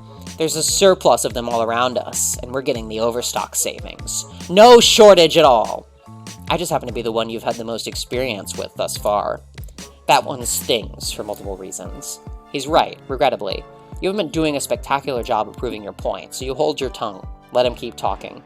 Bait him into more conversation until something spills. You wait for his second point, and he'd better not be taking your silence as defeat.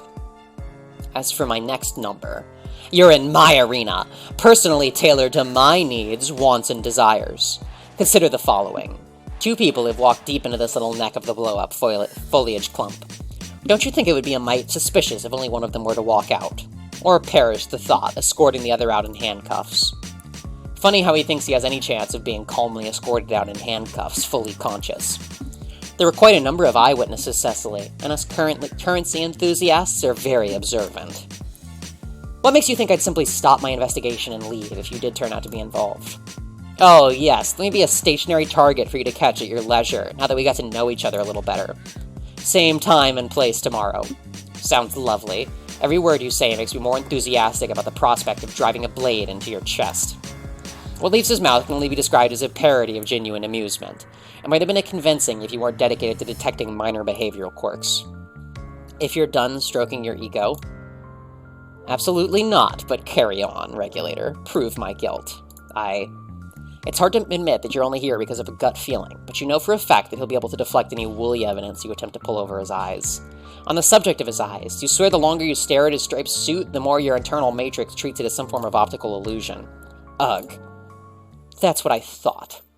Need I remind you that I've been chasing you for some time, Bitcon? Don't think I can only take you in for charges relating to this chase. Oh, you couldn't keep me out of the picture if you tried. Those are very bold words coming from someone whose continued existence you don't care for in the slightest. I'm dying to know what could possibly make you think that. I hold a very special place in the hearts of many. I'm this close to having a valuable autograph. So if my blood were to stay in your hands on account of a mere gut instinct, if you were to kill a planet-wide hero simply because of his questionable involvement in a nebulous web of responsibility, financial stability drops like these prices! Shadow loops crash like clumsy avians. Values skyrocket and plummet simultaneously. A power vacuum opens wide, and every loop-grubbing, moolah-twiddling entrepreneur with a half-baked plan and no charisma to speak of tries to fill the void.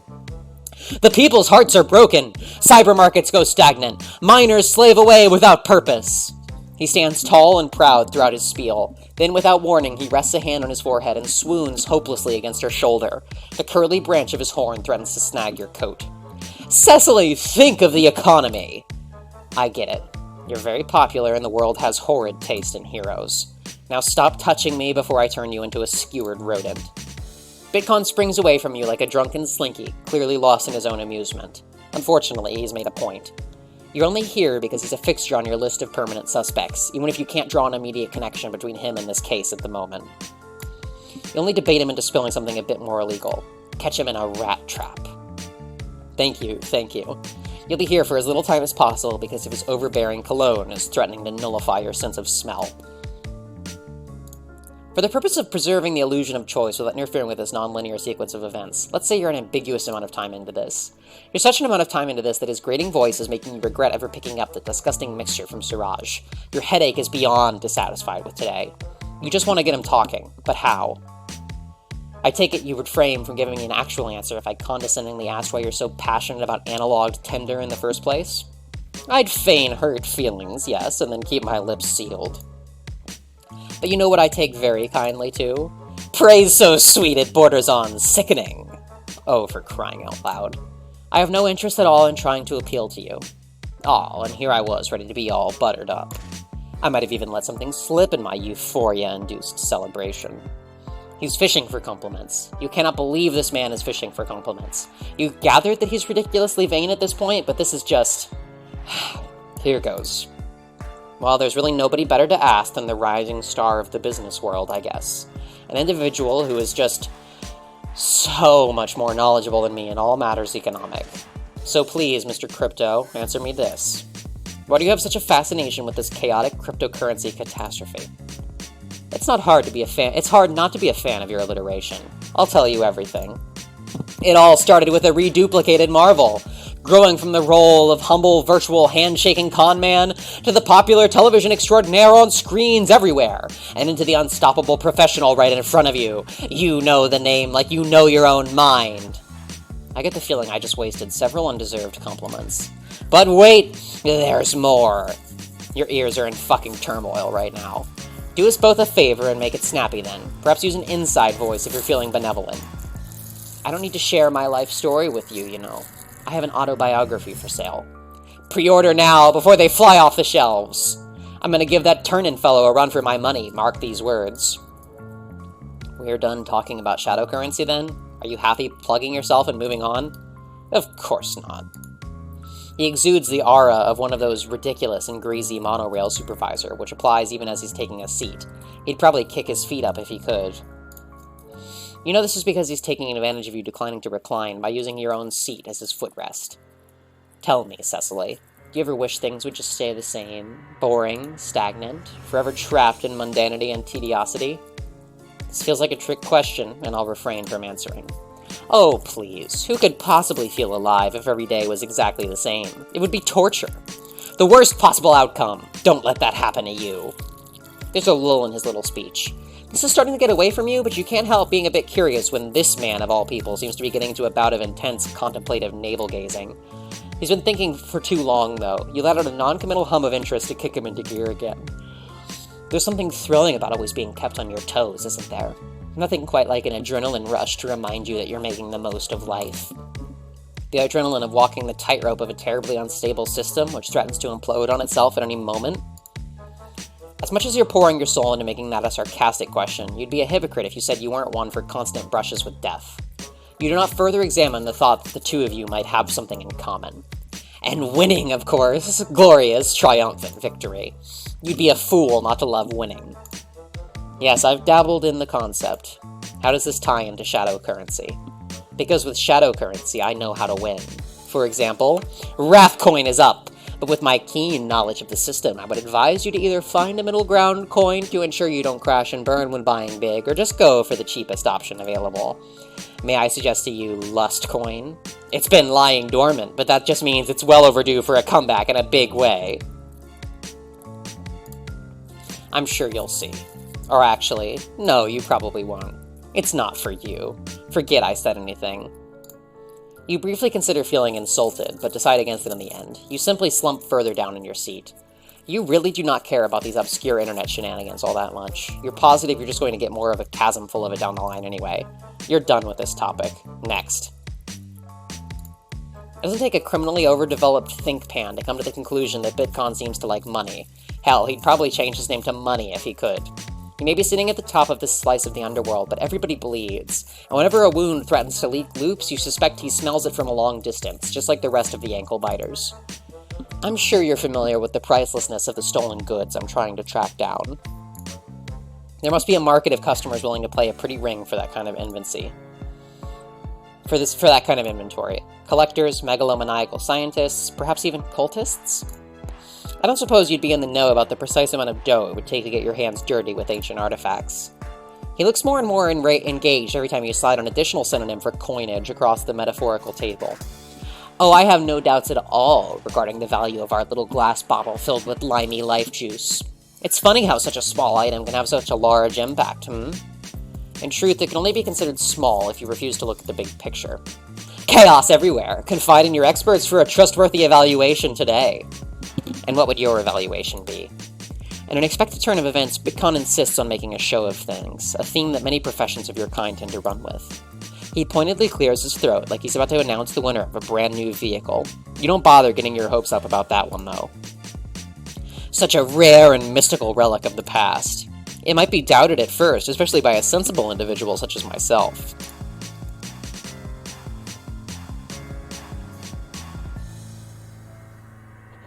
But what if people got a whiff of Schmorprit's involvement? You'd be the richest troll on the planet. 50,000 contenders, one champion to rule them all.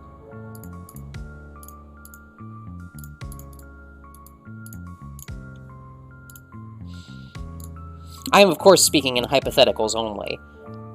As someone who has had no previous interaction with the item in question. I'm also someone who could sell a single shoelace for $1,000 on a bad day. Excellent. You've established a potential motive. A motive, besides, would swindle a preschooled grub out of a cracker for fun, that is. Interesting. Because I think there's a very real possibility you could have paid a much smaller fee for the collection of an item marketed as significantly less important. Taking advantage of the thick cloud of mystery and obscurity surrounding something all but non-existent in the eyes of the public? He says it before you can. Seems a classic Bitcoin move, doesn't it?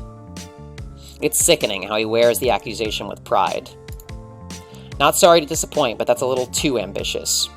There's no way I'd be able to hide the value of such a hard seller. How so? Corporate certified stamp of approval, a genuine article of history. It was transported in a heavily fortified truck, right in the middle of a conspicuously bland tundra turf. No grunt worth his minerals would break in and out of there without realizing its importance. Try again. Seems like you're incapable of flexing your finest accusatory muscles right now. You just can't ever win the draw for a clueless moron when you need it, can you? I wouldn't put it past a few lower-rung members of corporate to be swayed by a potential bribe. Low in contrast to people like Sestro, of course, but still high enough to know about something that's caused this much of a dreadful stir. Never in a million sweeps would you believe that corporate slogan truly applies to every last individual listed in its records. There's obviously a weak link somewhere if information was leaked. There is, without question, some smuck up in the big top who's not doing their job properly. Not a terribly difficult conclusion to come to, but if I knew who they were, I would have been able to take so much more, so much earlier on. Hypothetically speaking, of course. He's quick to tack that last part on so as not to implicate himself too strongly. The end result is equivalent to trying to make a dumpster more palatable by throwing a single bottle of perfume inside. Do tell me if you happen to find out who the blabbermouth is. Likewise. Really? That's it?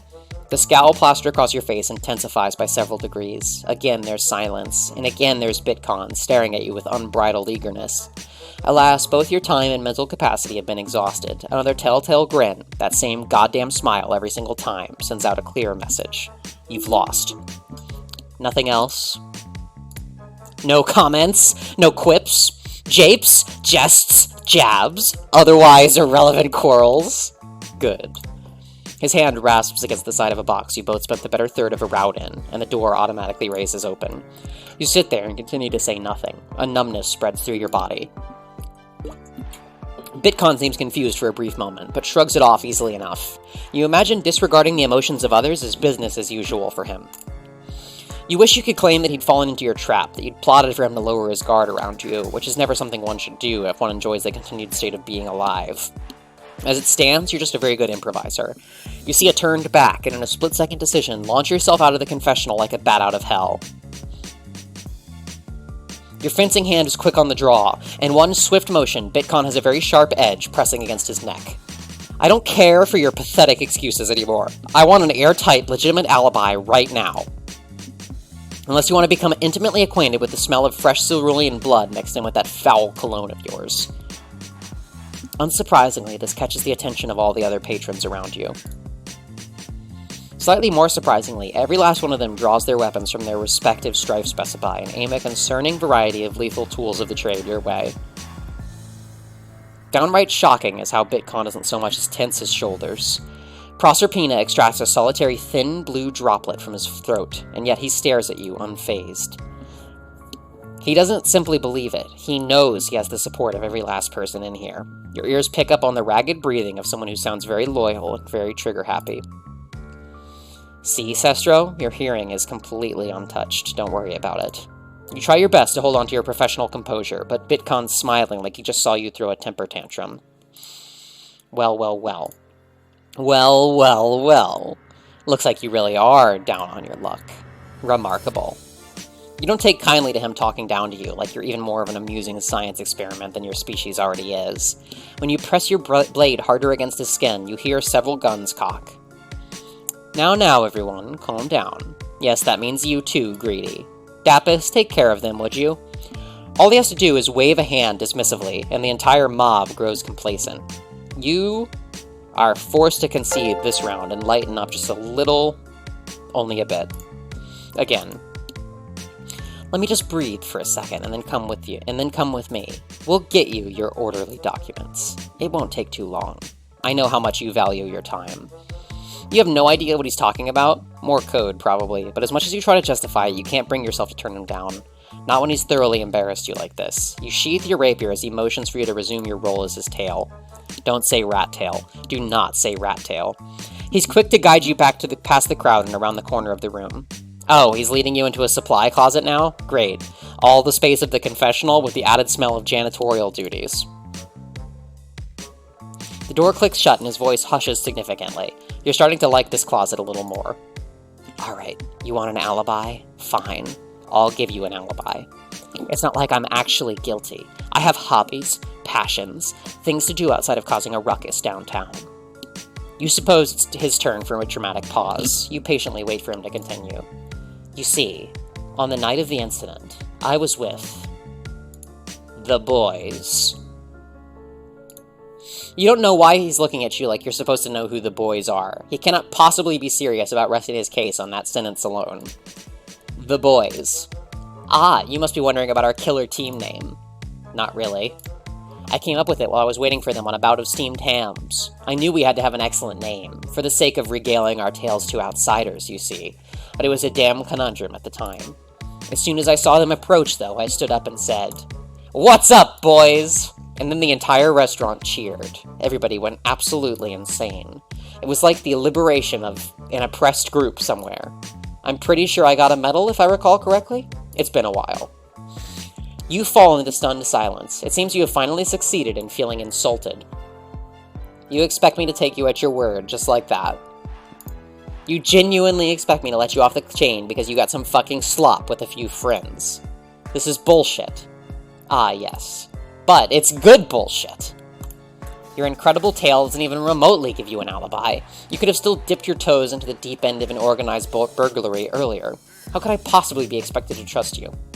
Don't just take my word for it. Here's a message from our trusted sponsor. His trusted sponsor is apparently a slip of paper, advertising one in Dari Vernier's whimsy and horoscopes. I know you can't take me at my word. I'm well aware of what my reputation does for me on that front. That's why I'm passing you along to one of the boys. Indari can vouch for me, we're very close. And also, this is for good luck. What he hands you next is a small photograph of himself. It's signed on the back. In it, he has the exact same expression he's giving you right now, in the flesh. It also perfectly matches his expression when he's on television, or any marketing you've ever seen him in, now that you think about it. And why exactly am I taking this? If not for good luck, then consider it an invitation to find me again. If I'm wrong, I'm sure you could come back and finish the job easily. Results guaranteed. Fine. There's nothing appealing about the concept of shaking this man's hand. Leveling the playing field between you two makes you sick to your stomach, but you have no choice other than to, quote, trust him for now. The fact that he's willing to put himself on the line proves that he's at least trying to earn your trust as well. I'll be seeing you very soon if you're wrong. Tell your people to keep an eye out. Pleasure doing business with you, Cecily. I'm deeply sorry this didn't go as planned. We have a saying in business when that happens. It's just business? No. Better luck next time, chump! It's a decently lengthy trip out of the currency dome, which you use as a chance to think. You always ruminate when you have to walk. And right now, you're thinking, fuck today. You're starting to feel less hungover, but even more like an absolute buffoon. You completely failed to dupe an exasperating customer, and he gave you nothing useful to boot. Hey, Rudy. Just like the last time, as you feared. You have nothing to show for any of this, other than the faint wisp of a lead that ended in a closed-off alley, to the sound of a laughing audience pointing directly at your catastrophic failure. Going with your intuition alone was a mistake. Sometimes a gut feeling really is just a feeling. You shouldn't have taken it upon yourself to simply assume you were right. You got hasty, you got impatient, bordering on incompetent, and that's not you. You promised to yourself, you need to be better. You will be better. You are getting results, starting tomorrow, even if it's just confirming or denying the involvement of a rat once and for all. No more screw-ups, no more dead ends.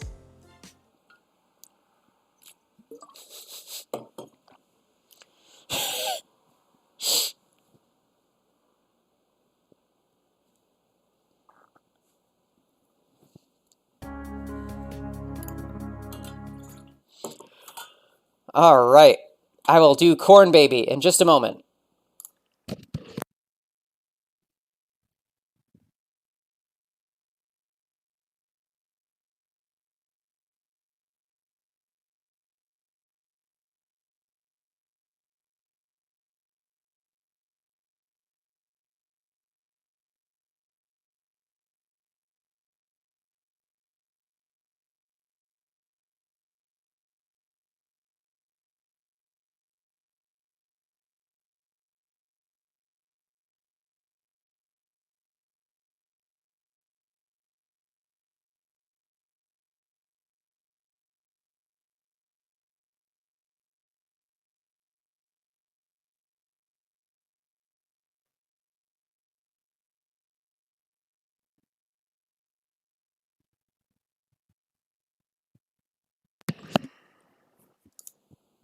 I'm back. It's me. Kate Mitchell.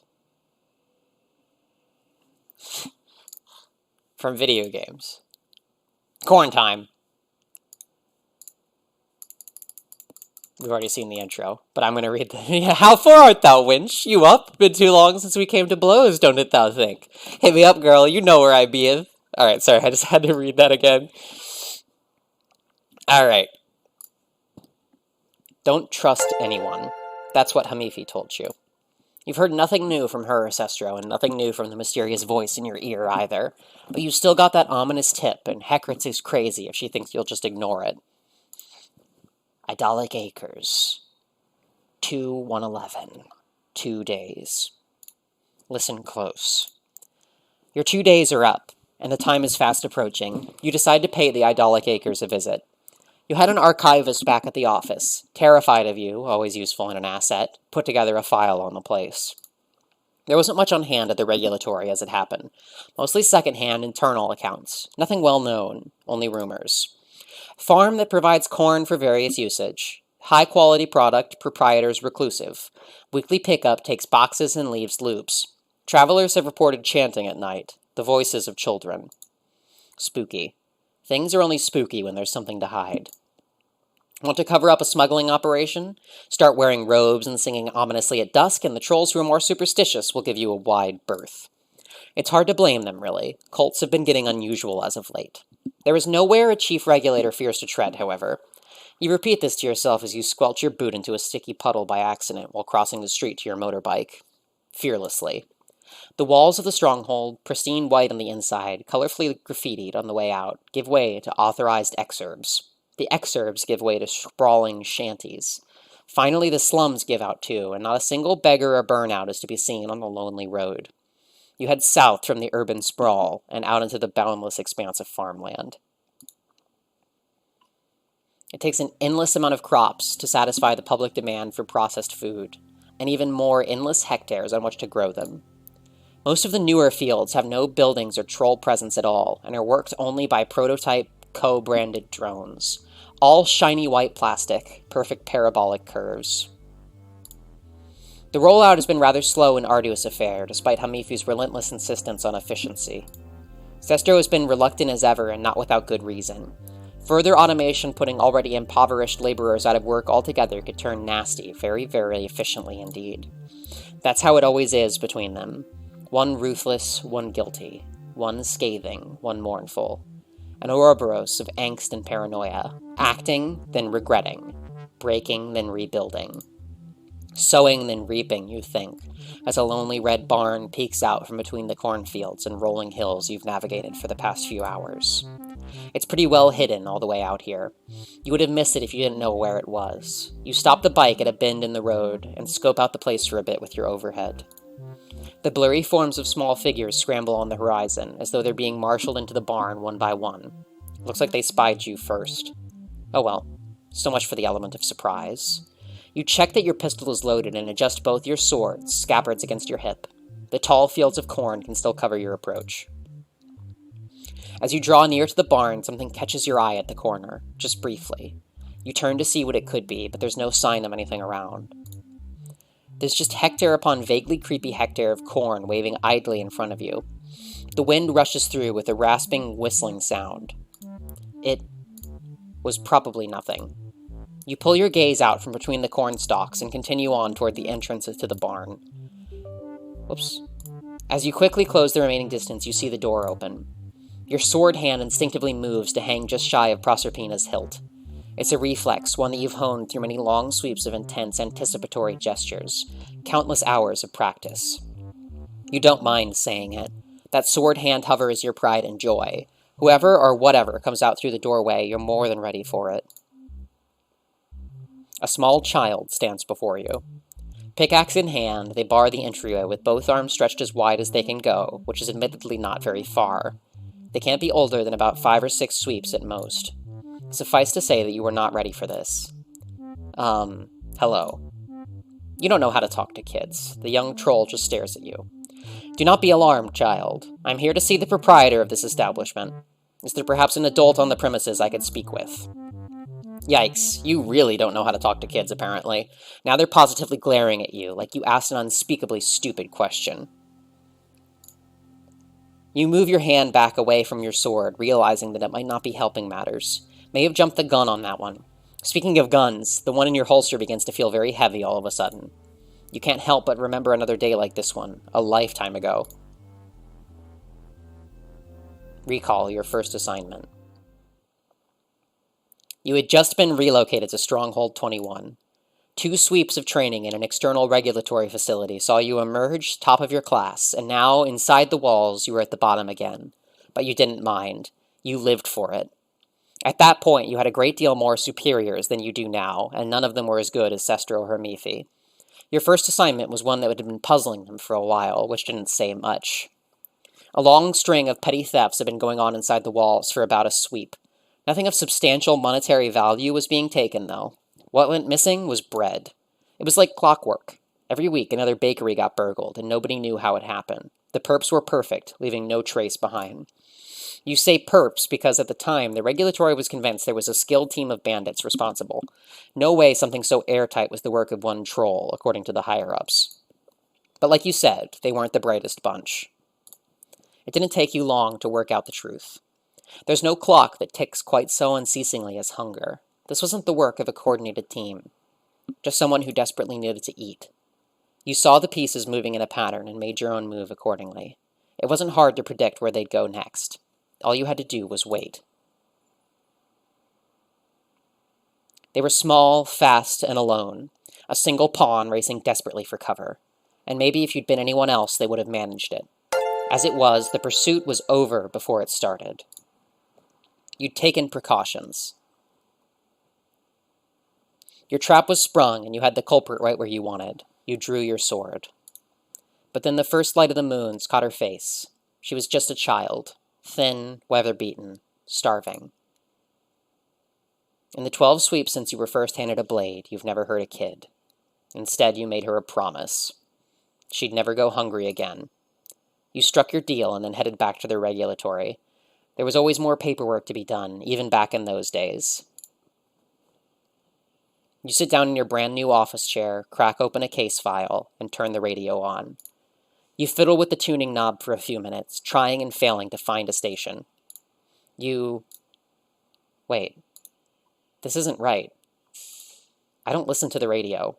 I don't remember doing that at all. And yet the memory is still going. The static coming through the speakers is getting louder and louder. You can't stop the memory from happening, though. You're certain this isn't even a memory anymore. It feels too alive. What the hell is happening? You don't know what the hell is happening. The dark black of the back of your eyelids looks menacing to you now, like it's about to reach forward and swallow you whole. You can't escape it. You can't do anything. The static builds to a deafening roar. There's only one thing you can think to do. You open your eyes.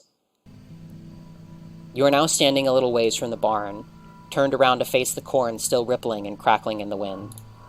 You don't remember moving. That thought terrifies you a little bit. For some reason, you can't help but peer deeper into the fields, your eyes getting lost in the hundreds of little gaps and voids between the stalks. When you opened your eyes, the static from the spooky radio blended seamlessly into the gently ebbing sound of leaves enchanted by a breeze. The noise beckons you forward, wordlessly. Come closer. You feel yourself shift as if to take a step. Stop! The sound of a voice snaps you out of whatever unsettling reverie you were in the process of slipping into.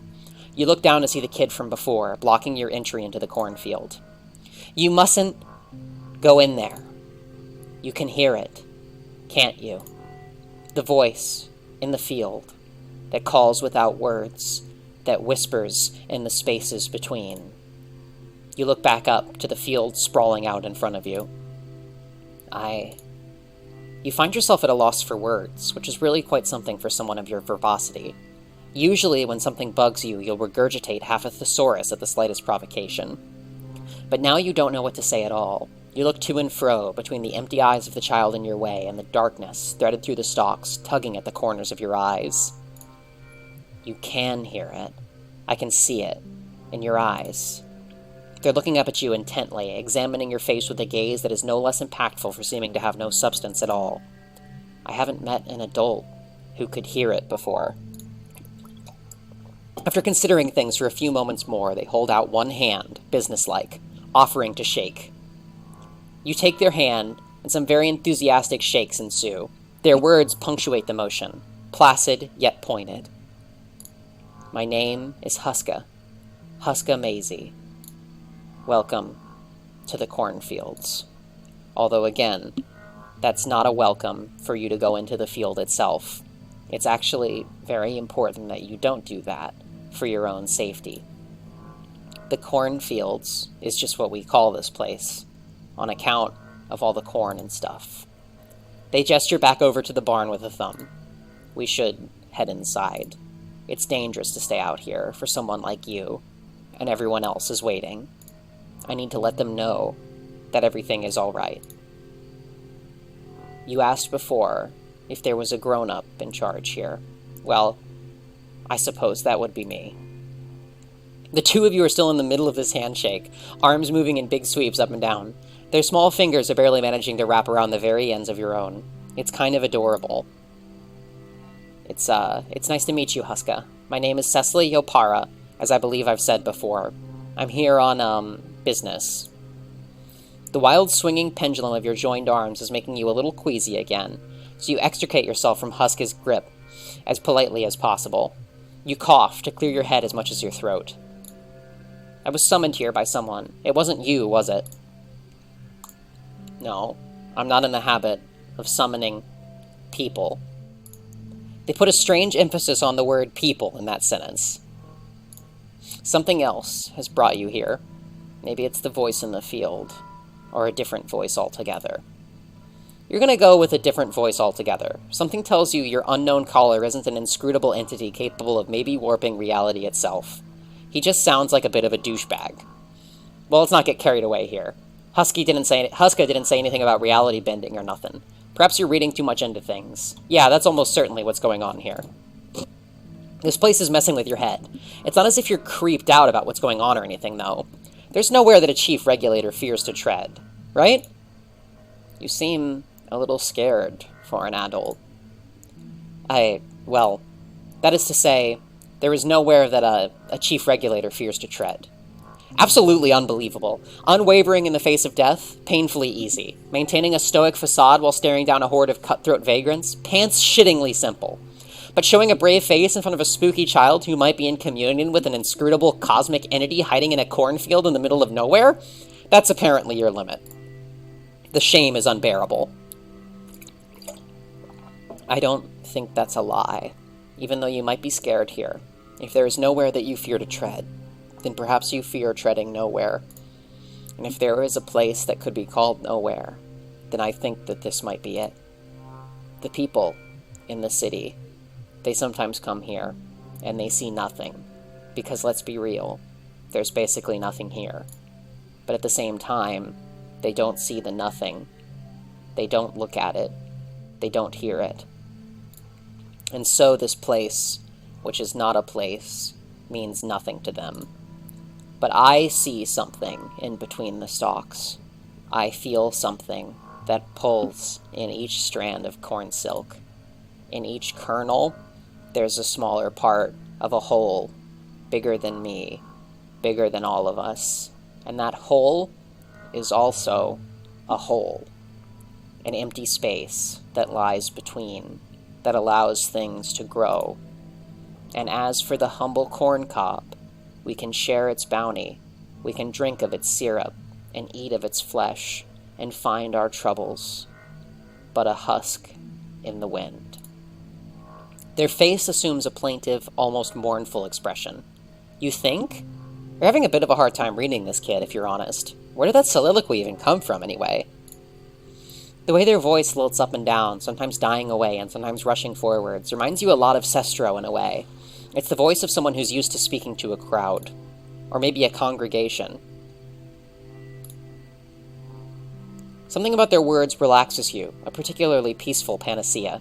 You feel some of that anxiousness, though you would never call it that, slip away into the dirt. It's all going to be all right.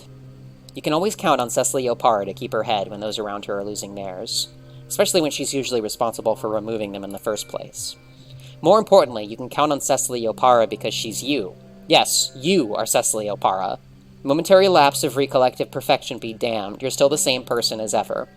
Whatever happened to you a little while ago, it's most definitely, absolutely, categorically nothing to worry about. Huska patiently waits out this brief moment of personal affirmation, standing halfway through the now completely open barn door with a bemused expression on their face.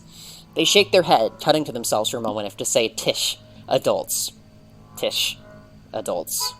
They show you inside. Inside the barn, things are pretty homely.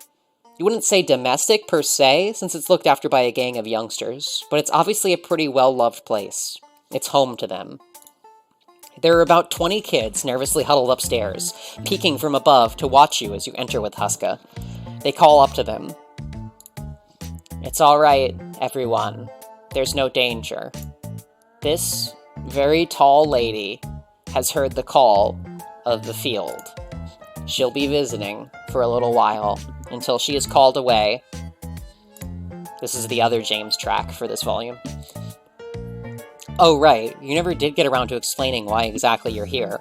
You don't suppose it matters all that much. It might take too much time to get into, especially with kids. You give kind of a shy little wave to some of the braver ones who are showing their faces. One or two of the girls wave back, but a nervous-looking kid ducks back out of sight, quick as a flash.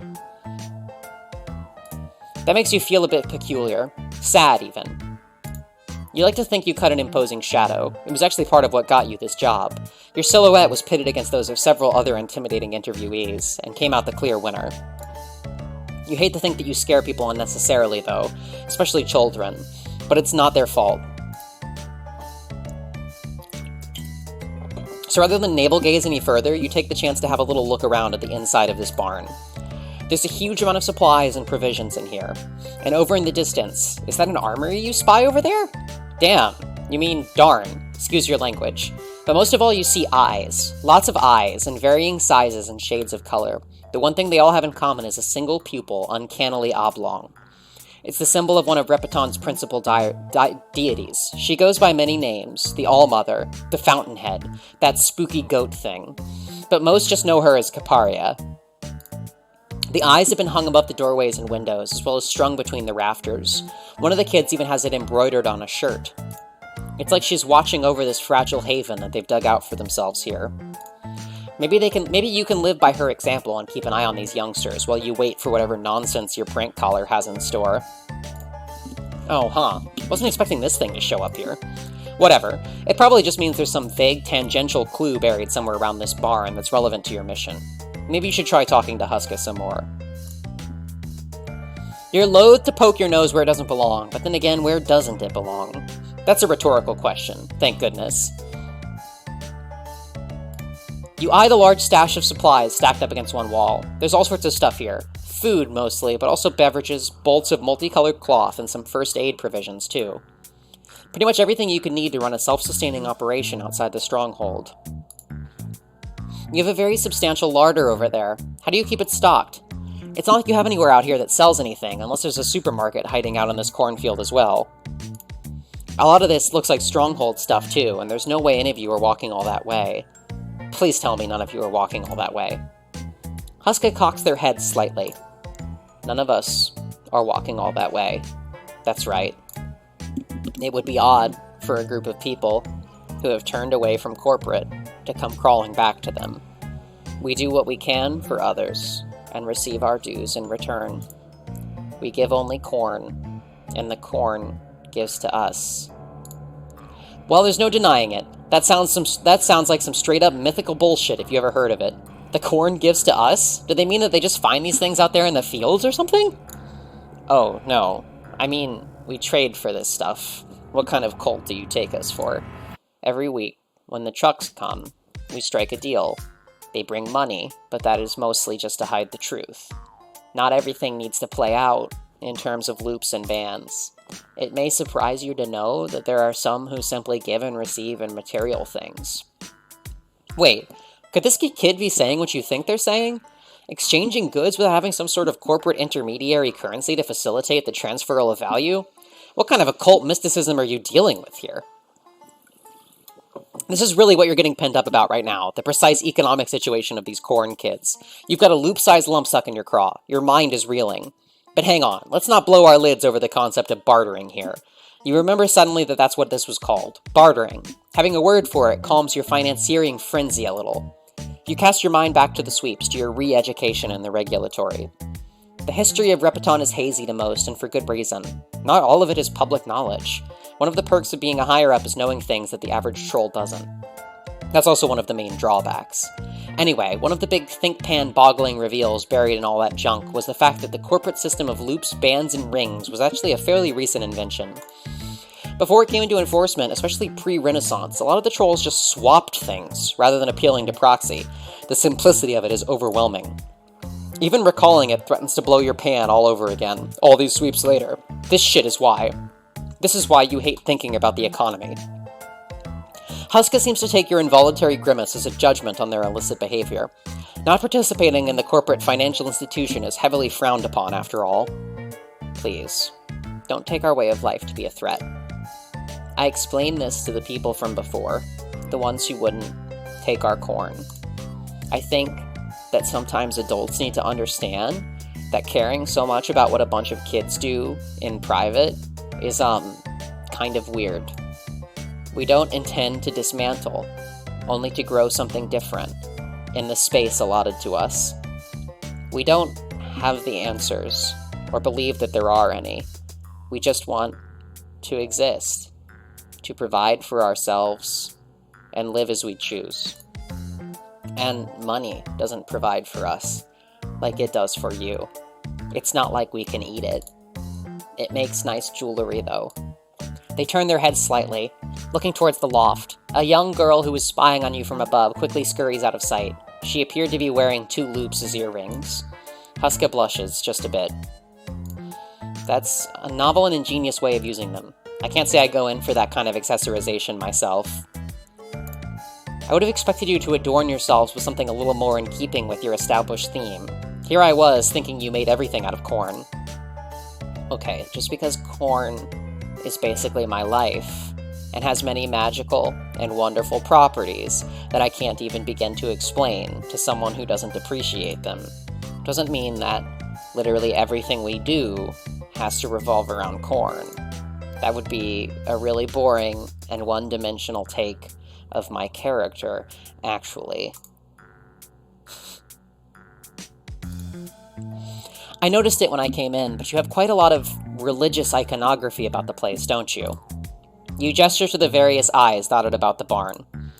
I didn't expect to see such a strong following all the way out here. The All-Mother's influence spreads far. Huska looks around at each eye, meeting their gazes one by one. It's not like her influence spreads. Not really. Would you say that the air spreads far? Maybe you would. I don't know. You say very silly things, and you say them very seriously. That one wins them a smirk. While it hasn't happened in a duel before, you still know when you're beaten a clash of wits. Cutting trolls is your strong suit. Cutting remarks? Less so. You just got totally roasted by this kid in monotone deadpan fashion. They seem to know it too, because they actually reach over and get a high five from one of their friends. It hurts, but you endure. She is, in all things, because they all spring from her. She is the soil, and our hands do her work when we sow. But they do his work when we reap. They don't say his name, but you know to whom they're referring. He's less well understood and even less widely talked about than Caparia himself. The Not-Father, the Abyss, Gaeon. I don't think most trolls realize the need for balance. This sounds familiar. You're a follower of the All-Mother, so the mythological concepts aren't entirely alien to you. Balance, poise, and even hand. These are all things someone like you can appreciate. Huska pauses. They walk up to an especially large eye drawn on the wall in chalk. An obligation to die and return your gift. We all die when we must. The All-Mother is generous, not stupid, and we need her out here. Her eyes watch. They count us, a tally of laboring hands. We work, so they judge us as deserving, and in the meantime we await the Savior. Oh, of course. You were wondering where the kind of kooky vibe you were getting came from. This must be it. Some Caparia sects are a little out there as far as doctrine goes. The weirdest ones tend to focus on the strange story of a savior. Some guy destined to save your society from inevitable ruin. But if you ask you, it's all a load of cornball nonsense. One boy being the saving grace of an entire culture. You'd be the first in line to say that it sounds like unreal kinds of bogus, theologically speaking. Downright naive, even. You've never met a man who could do anything of the kind. You keep quiet with the blasphemy, though. You've been accepted into the home of this kid cult by their good graces, and you'd hate to make them mad. Some of these trolls look like they've actually killed before. Instead, you affect something you hope resembles genuine interest. Ah, yes, of course, the Savior. How long we must wait for his coming, I wonder. For once in your life, it appears you might have been a little too genuine. Huska's face positively lights up. Their eyes, usually dim and shaded, now sparkle with something wild and fierce. Yes, the Savior. So you've heard of him. I knew it. I knew that there was something about you. This must be the reason. His holy doctrine called you here, as it did us, because you knew. He is coming. The things out there fear him, just as the All-Mother loves him. The strongholders scorn him, and we, his followers, they sow seeds of doubt. But we know that it's true. They're really popping off at this point, shifting from sermonic drawl into full-blown proclamatory spiel. The other kids begin to crowd around, getting a bit caught up in the excitement. We hear his name in the popping of kernels when we microwave them for a movie snack. His presence is in the wind, the creaking of the weather vane. His blood tubes are filled with syrup, the very stuff of life itself. And when we chug our bottles of special red elixir, we draw closer to his divine image. He is a holy vessel of the corn, a boon bestowed by the mother. He is a hero. He will find us, and he will be our deliverance. They reach the apex of their religious rant in triumph, and then 20 pairs of expectant evangelical preteens' eyes swivel to face you all at once. Better proselytize, and fast. Yes, who could, possibly doubt such incontrovertible evidence as to our Savior's existence, when even the breeze and branch proclaim him? Let all naysayers take heed of his, most definitely imminent arrival. Now this is much more like it. You were a bit lost for words earlier, but now you're back on top logoraic form. Cecily Opara is back in business, and in characteristically polysyllabic style. Avaunt, you who would cast aspersions and other unpleasant remarks at the feet of our great, though momentarily absent Redeemer, whose name escapes me for the moment. Oh, who are you kidding? This is a disaster. You can't proclaim for shit, and intersectional politics is harder than it looks. You silently plead with the All-Mother for inspiration. But, it is of no consequence.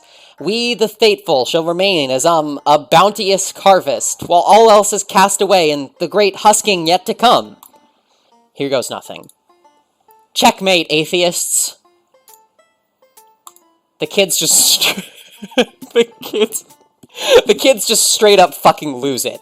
We're talking whooping, cheering, high fives and low fives all around. Huska crowd surfs at one point.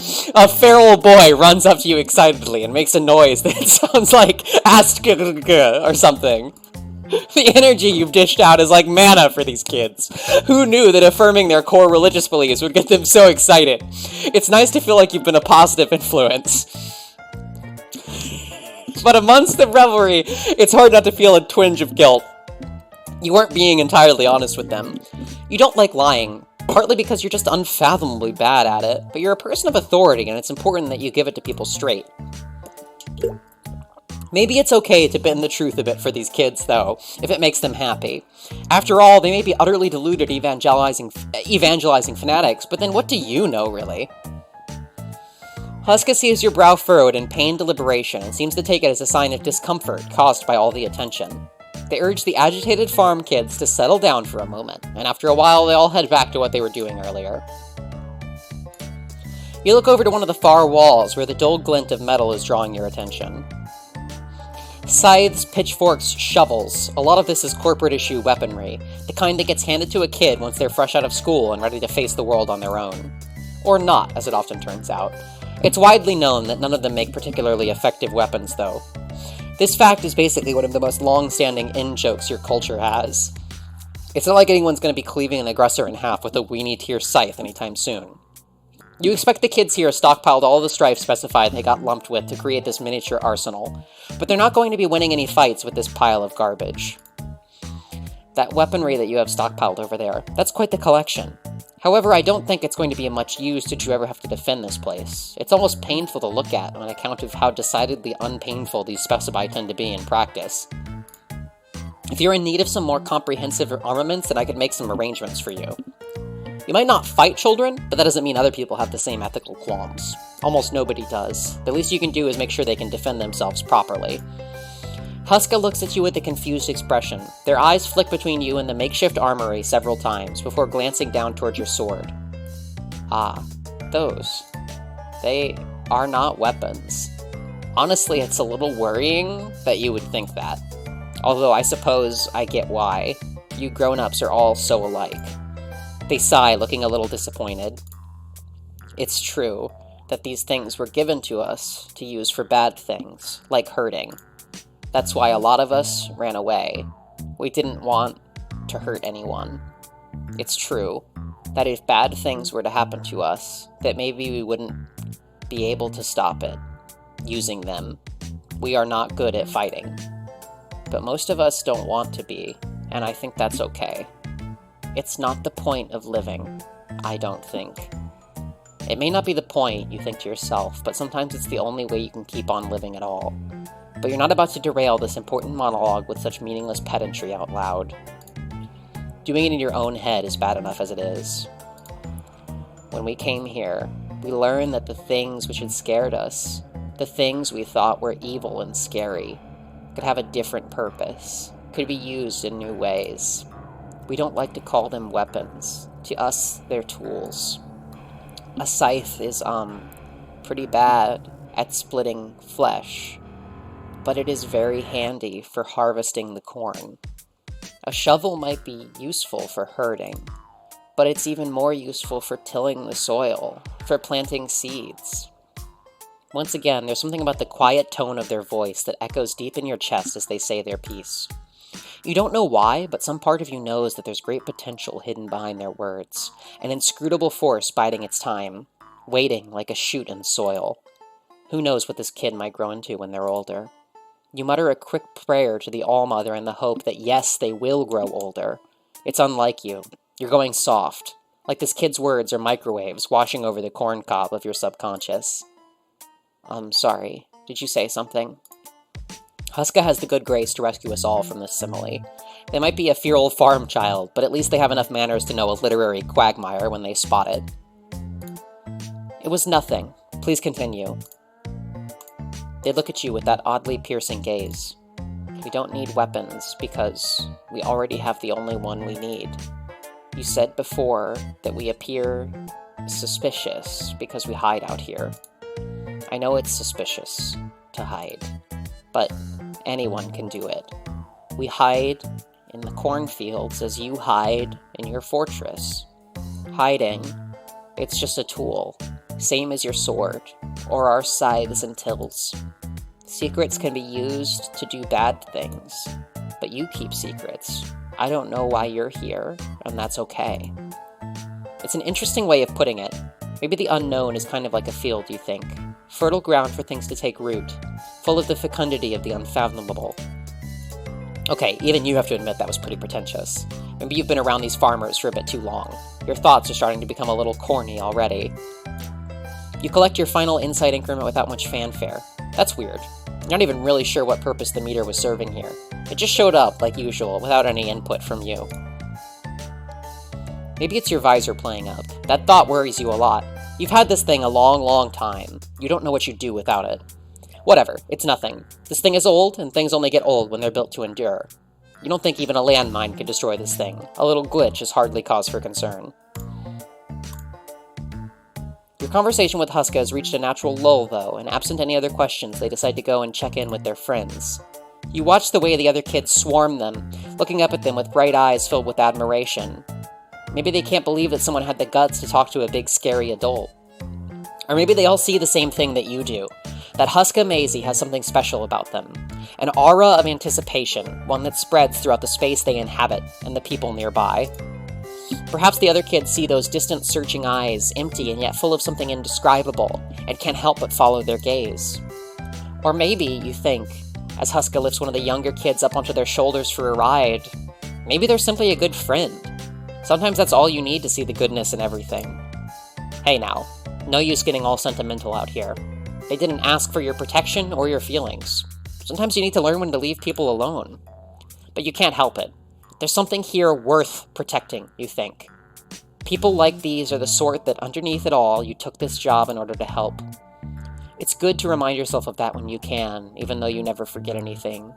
If you were to lose that, then maybe you'd lose yourself. Your thoughts take a dive from worrying emotionality into patent existentialism with all the grace of a dead cornfowl falling off a building. It hits the sidewalk below with a painfully allegorical thud. A loud thudding noise comes from outside the barn. It sounds suspiciously like something dropping out of the sky and crashing into the ground, hard. A tiny boy who was keeping lookout races into the barn in a panic. He yells about something dropping out of the sky and crashing into the ground hard before scurrying up a ladder. You spring to your feet, sword hand flying to Proserpina's hilt as you check the time on your overhead. 2:111, just like the voice said. Looks like playtime in the cornfields is over. Frightened by the noise, the rest of the kids all scramble frantically up into the loft and into little cubbyholes, hiding with lightning speed. It's like they've prepared for something like this. In the mad dash for cover, Huska's eyes meet yours. They blaze bright with something akin to anger for a moment, before cooling into something else. They nod shakily. You're going outside to see what it is. I need to stay here in case of something. I don't know what exactly. They hide their face beneath the wide brim of their hat. Their voice is trembling. I can't leave. In that moment, you realize your mistake. Huska is still a child, despite the wisdom beyond their sweeps. In fact, maybe even saying that is doing them a disservice. Perhaps the distance from your own childhood is making you read more into what they say than there really is. It's kind of cliche, actually, having a child be the most insightful one around. That's a whole lot of pressure to put on someone so small. You crouch down to meet their eyes. It's all right. I will take care of it. There's no shame in staying behind to ensure the safety of others. Let the risk fall upon those better equipped to deal with danger. You draw Proserpina in one sharp, practiced motion. And by better equipped, I mean that literally. I don't know if you've noticed, but I have a fucking sword. Huska looks at you with an odd expression before you realize your mistake. Shit, and you've been doing so well not swearing in front of these kids. Now that word will spread throughout the cornfields like a plague, a curse by name and by nature. You have brought this pestilence upon their way of life. Their youthful innocence is no more. Where once there was only wind through the corn and devoted prayer, now there shall echo the muffled sounds of dozens of children exchanging bad words with each other in foul-mouthed, furtive whispers. You did this to them. Okay, please pretend you didn't hear that. I know what fuck is, dingus. I've been online. And with that horrific revelation, they flash you a cheeky smile and then scamper up a ladder to join their friends. You can't help it. Something stirs deep within your lukewarm, teal-tinted blood pusher. You swear in this moment to protect this child with your life. You exit the barn cautiously, sword in hand. It's deathly quiet out here now. The wind, which had been rushing through the fields and giving to the air a persistent crackling hum, has died down completely. It's unnerving, like the sound of a clock stopping. You notice it because it's not there. You grip your sword tighter and inch your way around the back of the building to where the loud crash came from. You round the corner slowly, holding your breath. The ground out behind the barn is wet and muddy from a recent downpour. The soggy earth has mixed together with bits of straw and dry grass, forming an unpleasantly rustic kind of sludge. Bits of it are caked all over the wall of the building, thrown up by a sudden impact. At the center of the blast sits a long black box. From a distance, it takes you a few moments to realize what it is you're looking at. It's a violin case. You glance all around to make sure that nobody is hiding nearby. You even look up at the sky for some stupid reason, as though they might be spying on you from up there. There's not a soul in sight. You make your way up over to the case, bending down and pulling it up out of the mud puddle it plunged into. It's very light.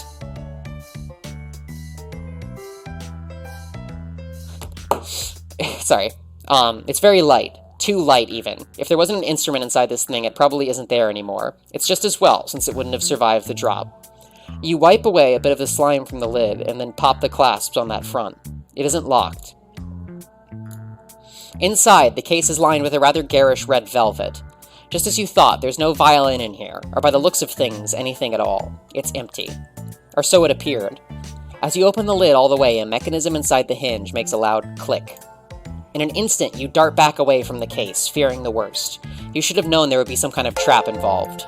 But the explosion you saw in your mind's eye doesn't come. Instead, you hear a voice, a familiar voice. Having fun, Cecily? I thought you might enjoy a little frolic through the cornfields while you still have the chance. Before our game really gets going, I mean. You do well to treasure your memories here in the day ahead. I hope you made sure to listen closely. The voice pauses as if inviting a response. I always do. Why did you direct me here? One of the good things about games is that you get to choose whether or not to continue. I haven't seen anything from you yet that would convince me to keep playing. The voice is silent for a moment more and then chimes in again. This message is pre-recorded, so your witty response was as worthless on this the farmland on which you currently stand. There is nobody to hear you but countless deaf, mindless ears. And that's just the children running about the place. Wait. What did this guy just say about these kids? Your kids? Their worthless idolatry means nothing in the grand scheme of things. Surely you must understand this. Their faith is but the chaff, cast away by a zephyr breeze, an insignificant speck in Repeton's long history. This haven is nothing more than a blibbish. The voice spits the words out as if it resents the effort, oozing malignance and superciliousness in equal measure. All of which is to say that I find it pretty fucking pointless. What is there to build here that will not eventually crumble? What seed can be planted that will not wither and perish? What life can exist without succumbing to ever-encroaching death? Surely you must agree with me, Cecily. Surely you, of all people, must see it too. The rot that pervades this planet. The people who crawl on its surface like a virulent scourge. That's your job, isn't it? To weed out the infestation. You bite back the urge to snap back at this imbecile. It's insufferable having to listen to the crap that this guy is spewing. Bullshit like this wouldn't even make good fertilizer. Don't worry. I won't keep you much longer, lapdog. I've had my fun for now. Before you leave these savages behind, you should check this case a little more thoroughly. There's a little gift I'd like you to have. I know what it looks like, but please, don't take it as a threat. Merely a warning from one player to another. Or perhaps a suggestion as to where your skills might be better suited. After all, secrecy can only keep you safe when you keep your secrets safe. The final rasping word of this monotonous diatribe fades out, the recorded message mercifully at an end. The wind starts up through the corn again, seemingly to carry the whisper out over the hills and fields beyond. Safe. Safe. Hissing, spitting, crackling like static at the end of a tape. It's as though the leaves and the stalks themselves are mocking the idea. Whatever. What does a bunch of plants know about anything? You're furious. You couldn't admit it to yourself while he was talking, but something about the way the voice said, something about what the voice said got under your skin in the worst way. So dismissive, so uncaring. Perhaps it reminded you too much of yourself. But most of all, it made you afraid for Huska and their friends. The life they made for themselves out here. Hearing someone dismiss it as worthless brought home to you how fragile it really is. It's people like them that you most want to protect from people like this voice, from people like you. Without thinking, in a burst of frustration, you lift Proserpina high above your head and stab down at the open violin case. You put all your weight behind the motion, going for the kill. The blade plunges effortlessly through the velvet fabric, puncturing the padding and the board underneath before breaking through the rigid exterior and down into the soil in one last satisfying push. You try not to think about how alike to flesh and bone it feels. You try not to think about how much you enjoyed it because of that. You hate to admit it, but the voice was right about one thing. Though your sword might not be, what you're doing right now is rather pointless. You tug Proserpina back out of the body of the case, bracing one foot against the rim. The whole felt interior, board and all, comes out with the blade. Whoops. Something else comes up out of the hollow shell along with it. A small, square bit of card that someone must have hidden underneath. You pull it off and get a closer look at it. A blurry figure looks out from an even blurrier photograph. It looks like this was taken at a distance, secretly. They appear to be standing atop a cliff, wearing some kind of helmet. Their legs are bandaged. Your sword pierced them, straight through the sternum. Pierced her. Because you recognize this girl, you realize. This photograph shouldn't exist, but it does. She should be a secret, but she isn't. You hear the voices warning loud and clear. She's been found. Orica Rarst is in danger.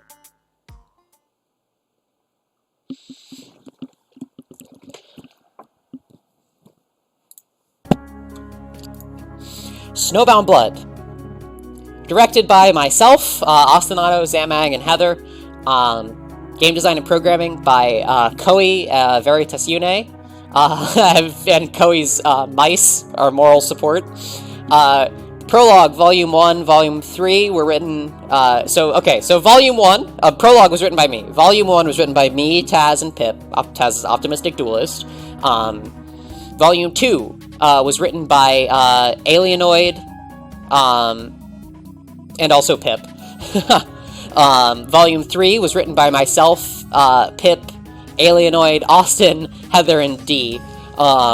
The Huska route was written by me and Pip, and that pile of other people did the BitCon route. Character artists, Zamag did Prologue, Volumes 1 and 3, Ciro did the sprites for Volume 3, background artists, Charlie worked on the Prologue, Charlie worked on the Prologue and Volumes 1, 2, and 3, Phil did Volumes 1 and 3, Lupa, Volumes 1 and 3, Zam, Volumes 2 and 3, Chuchumi, Volume 3, D, Volume 3, ending illustrations by Ciro Page, and Volumes 1 and 3, and Lupa, Volumes 2 and 3, character creators, I created Cecily Yopara, Austin created Sestro Inthal, Heather created Hamifi Hekrix, Zamag created Ripite Koldan and Siraj Feltri, Ciro Page created Bitcoin Crypto, and B. Hallwinter created Huska Maisie. Joseph C., Pragmatic Nihilist, did the title theme, Welcome to Night Vast Error, Sestro's theme, Kid Business, Investigation theme, Total Recall, Hamifi's theme, Shh, the Adults Are Talking, Ripite's theme, Siraj, You're Not Gonna Believe This, Siraj's theme, You Act Like You've Never Answered a Boot Before, and various sound effects. I did Cecily's theme, Beatriz Cecily Cut, and her combat theme, Pessimistic Duelist, as well. Not in the credits, actually. I did the atmospheric music that was playing when Cecily was dissociating in the cornfield. That's called X Marks the Corn. James Roach did Bitcon's theme, The Wizard of Oz is an isekai if you think about it, and Huska's theme, There Shall Be No Peace While James Roach Haunts These Halls. Special thanks to Andrew Huston, the creators of Hiveswap Friendship Simulator, for inspiring us to create Snowbound Blood, a vast error story. And that is Snowbound Blood to date. Get excited for Volume 4 coming, I believe, in 2 weeks, maybe 3 weeks. Yeah, and if you can't tell who's in it, then you should read the endings of both of those routes correctly. And yeah, I love that we got some real James track titles. Oh yeah, show him the Trollodex. Weathered help from Ripite. Got a challenge from Siraj, received an alibi from Bitcon, and received Cornly wisdom from Huska. Alright, thank you so much for coming to the stream. Thank you so much for watching my game. And obviously thanks so much for the massive team that you just saw who's putting this game together. Seeing this kind of enthusiasm and seeing this kind of creative stuff, seeing this incredible creative work pour out for this story surrounding this character that means so much to me. It's fucking awesome. This is like, I've done a lot of cool creative shit in my life. This might be the coolest. I don't know, man. New cool shit keeps happening. Thank you so much, everybody, for coming to the stream. I'm rambling now. I'm going to turn off the stream. I'll upload a VOD of this to YouTube. Goodbye!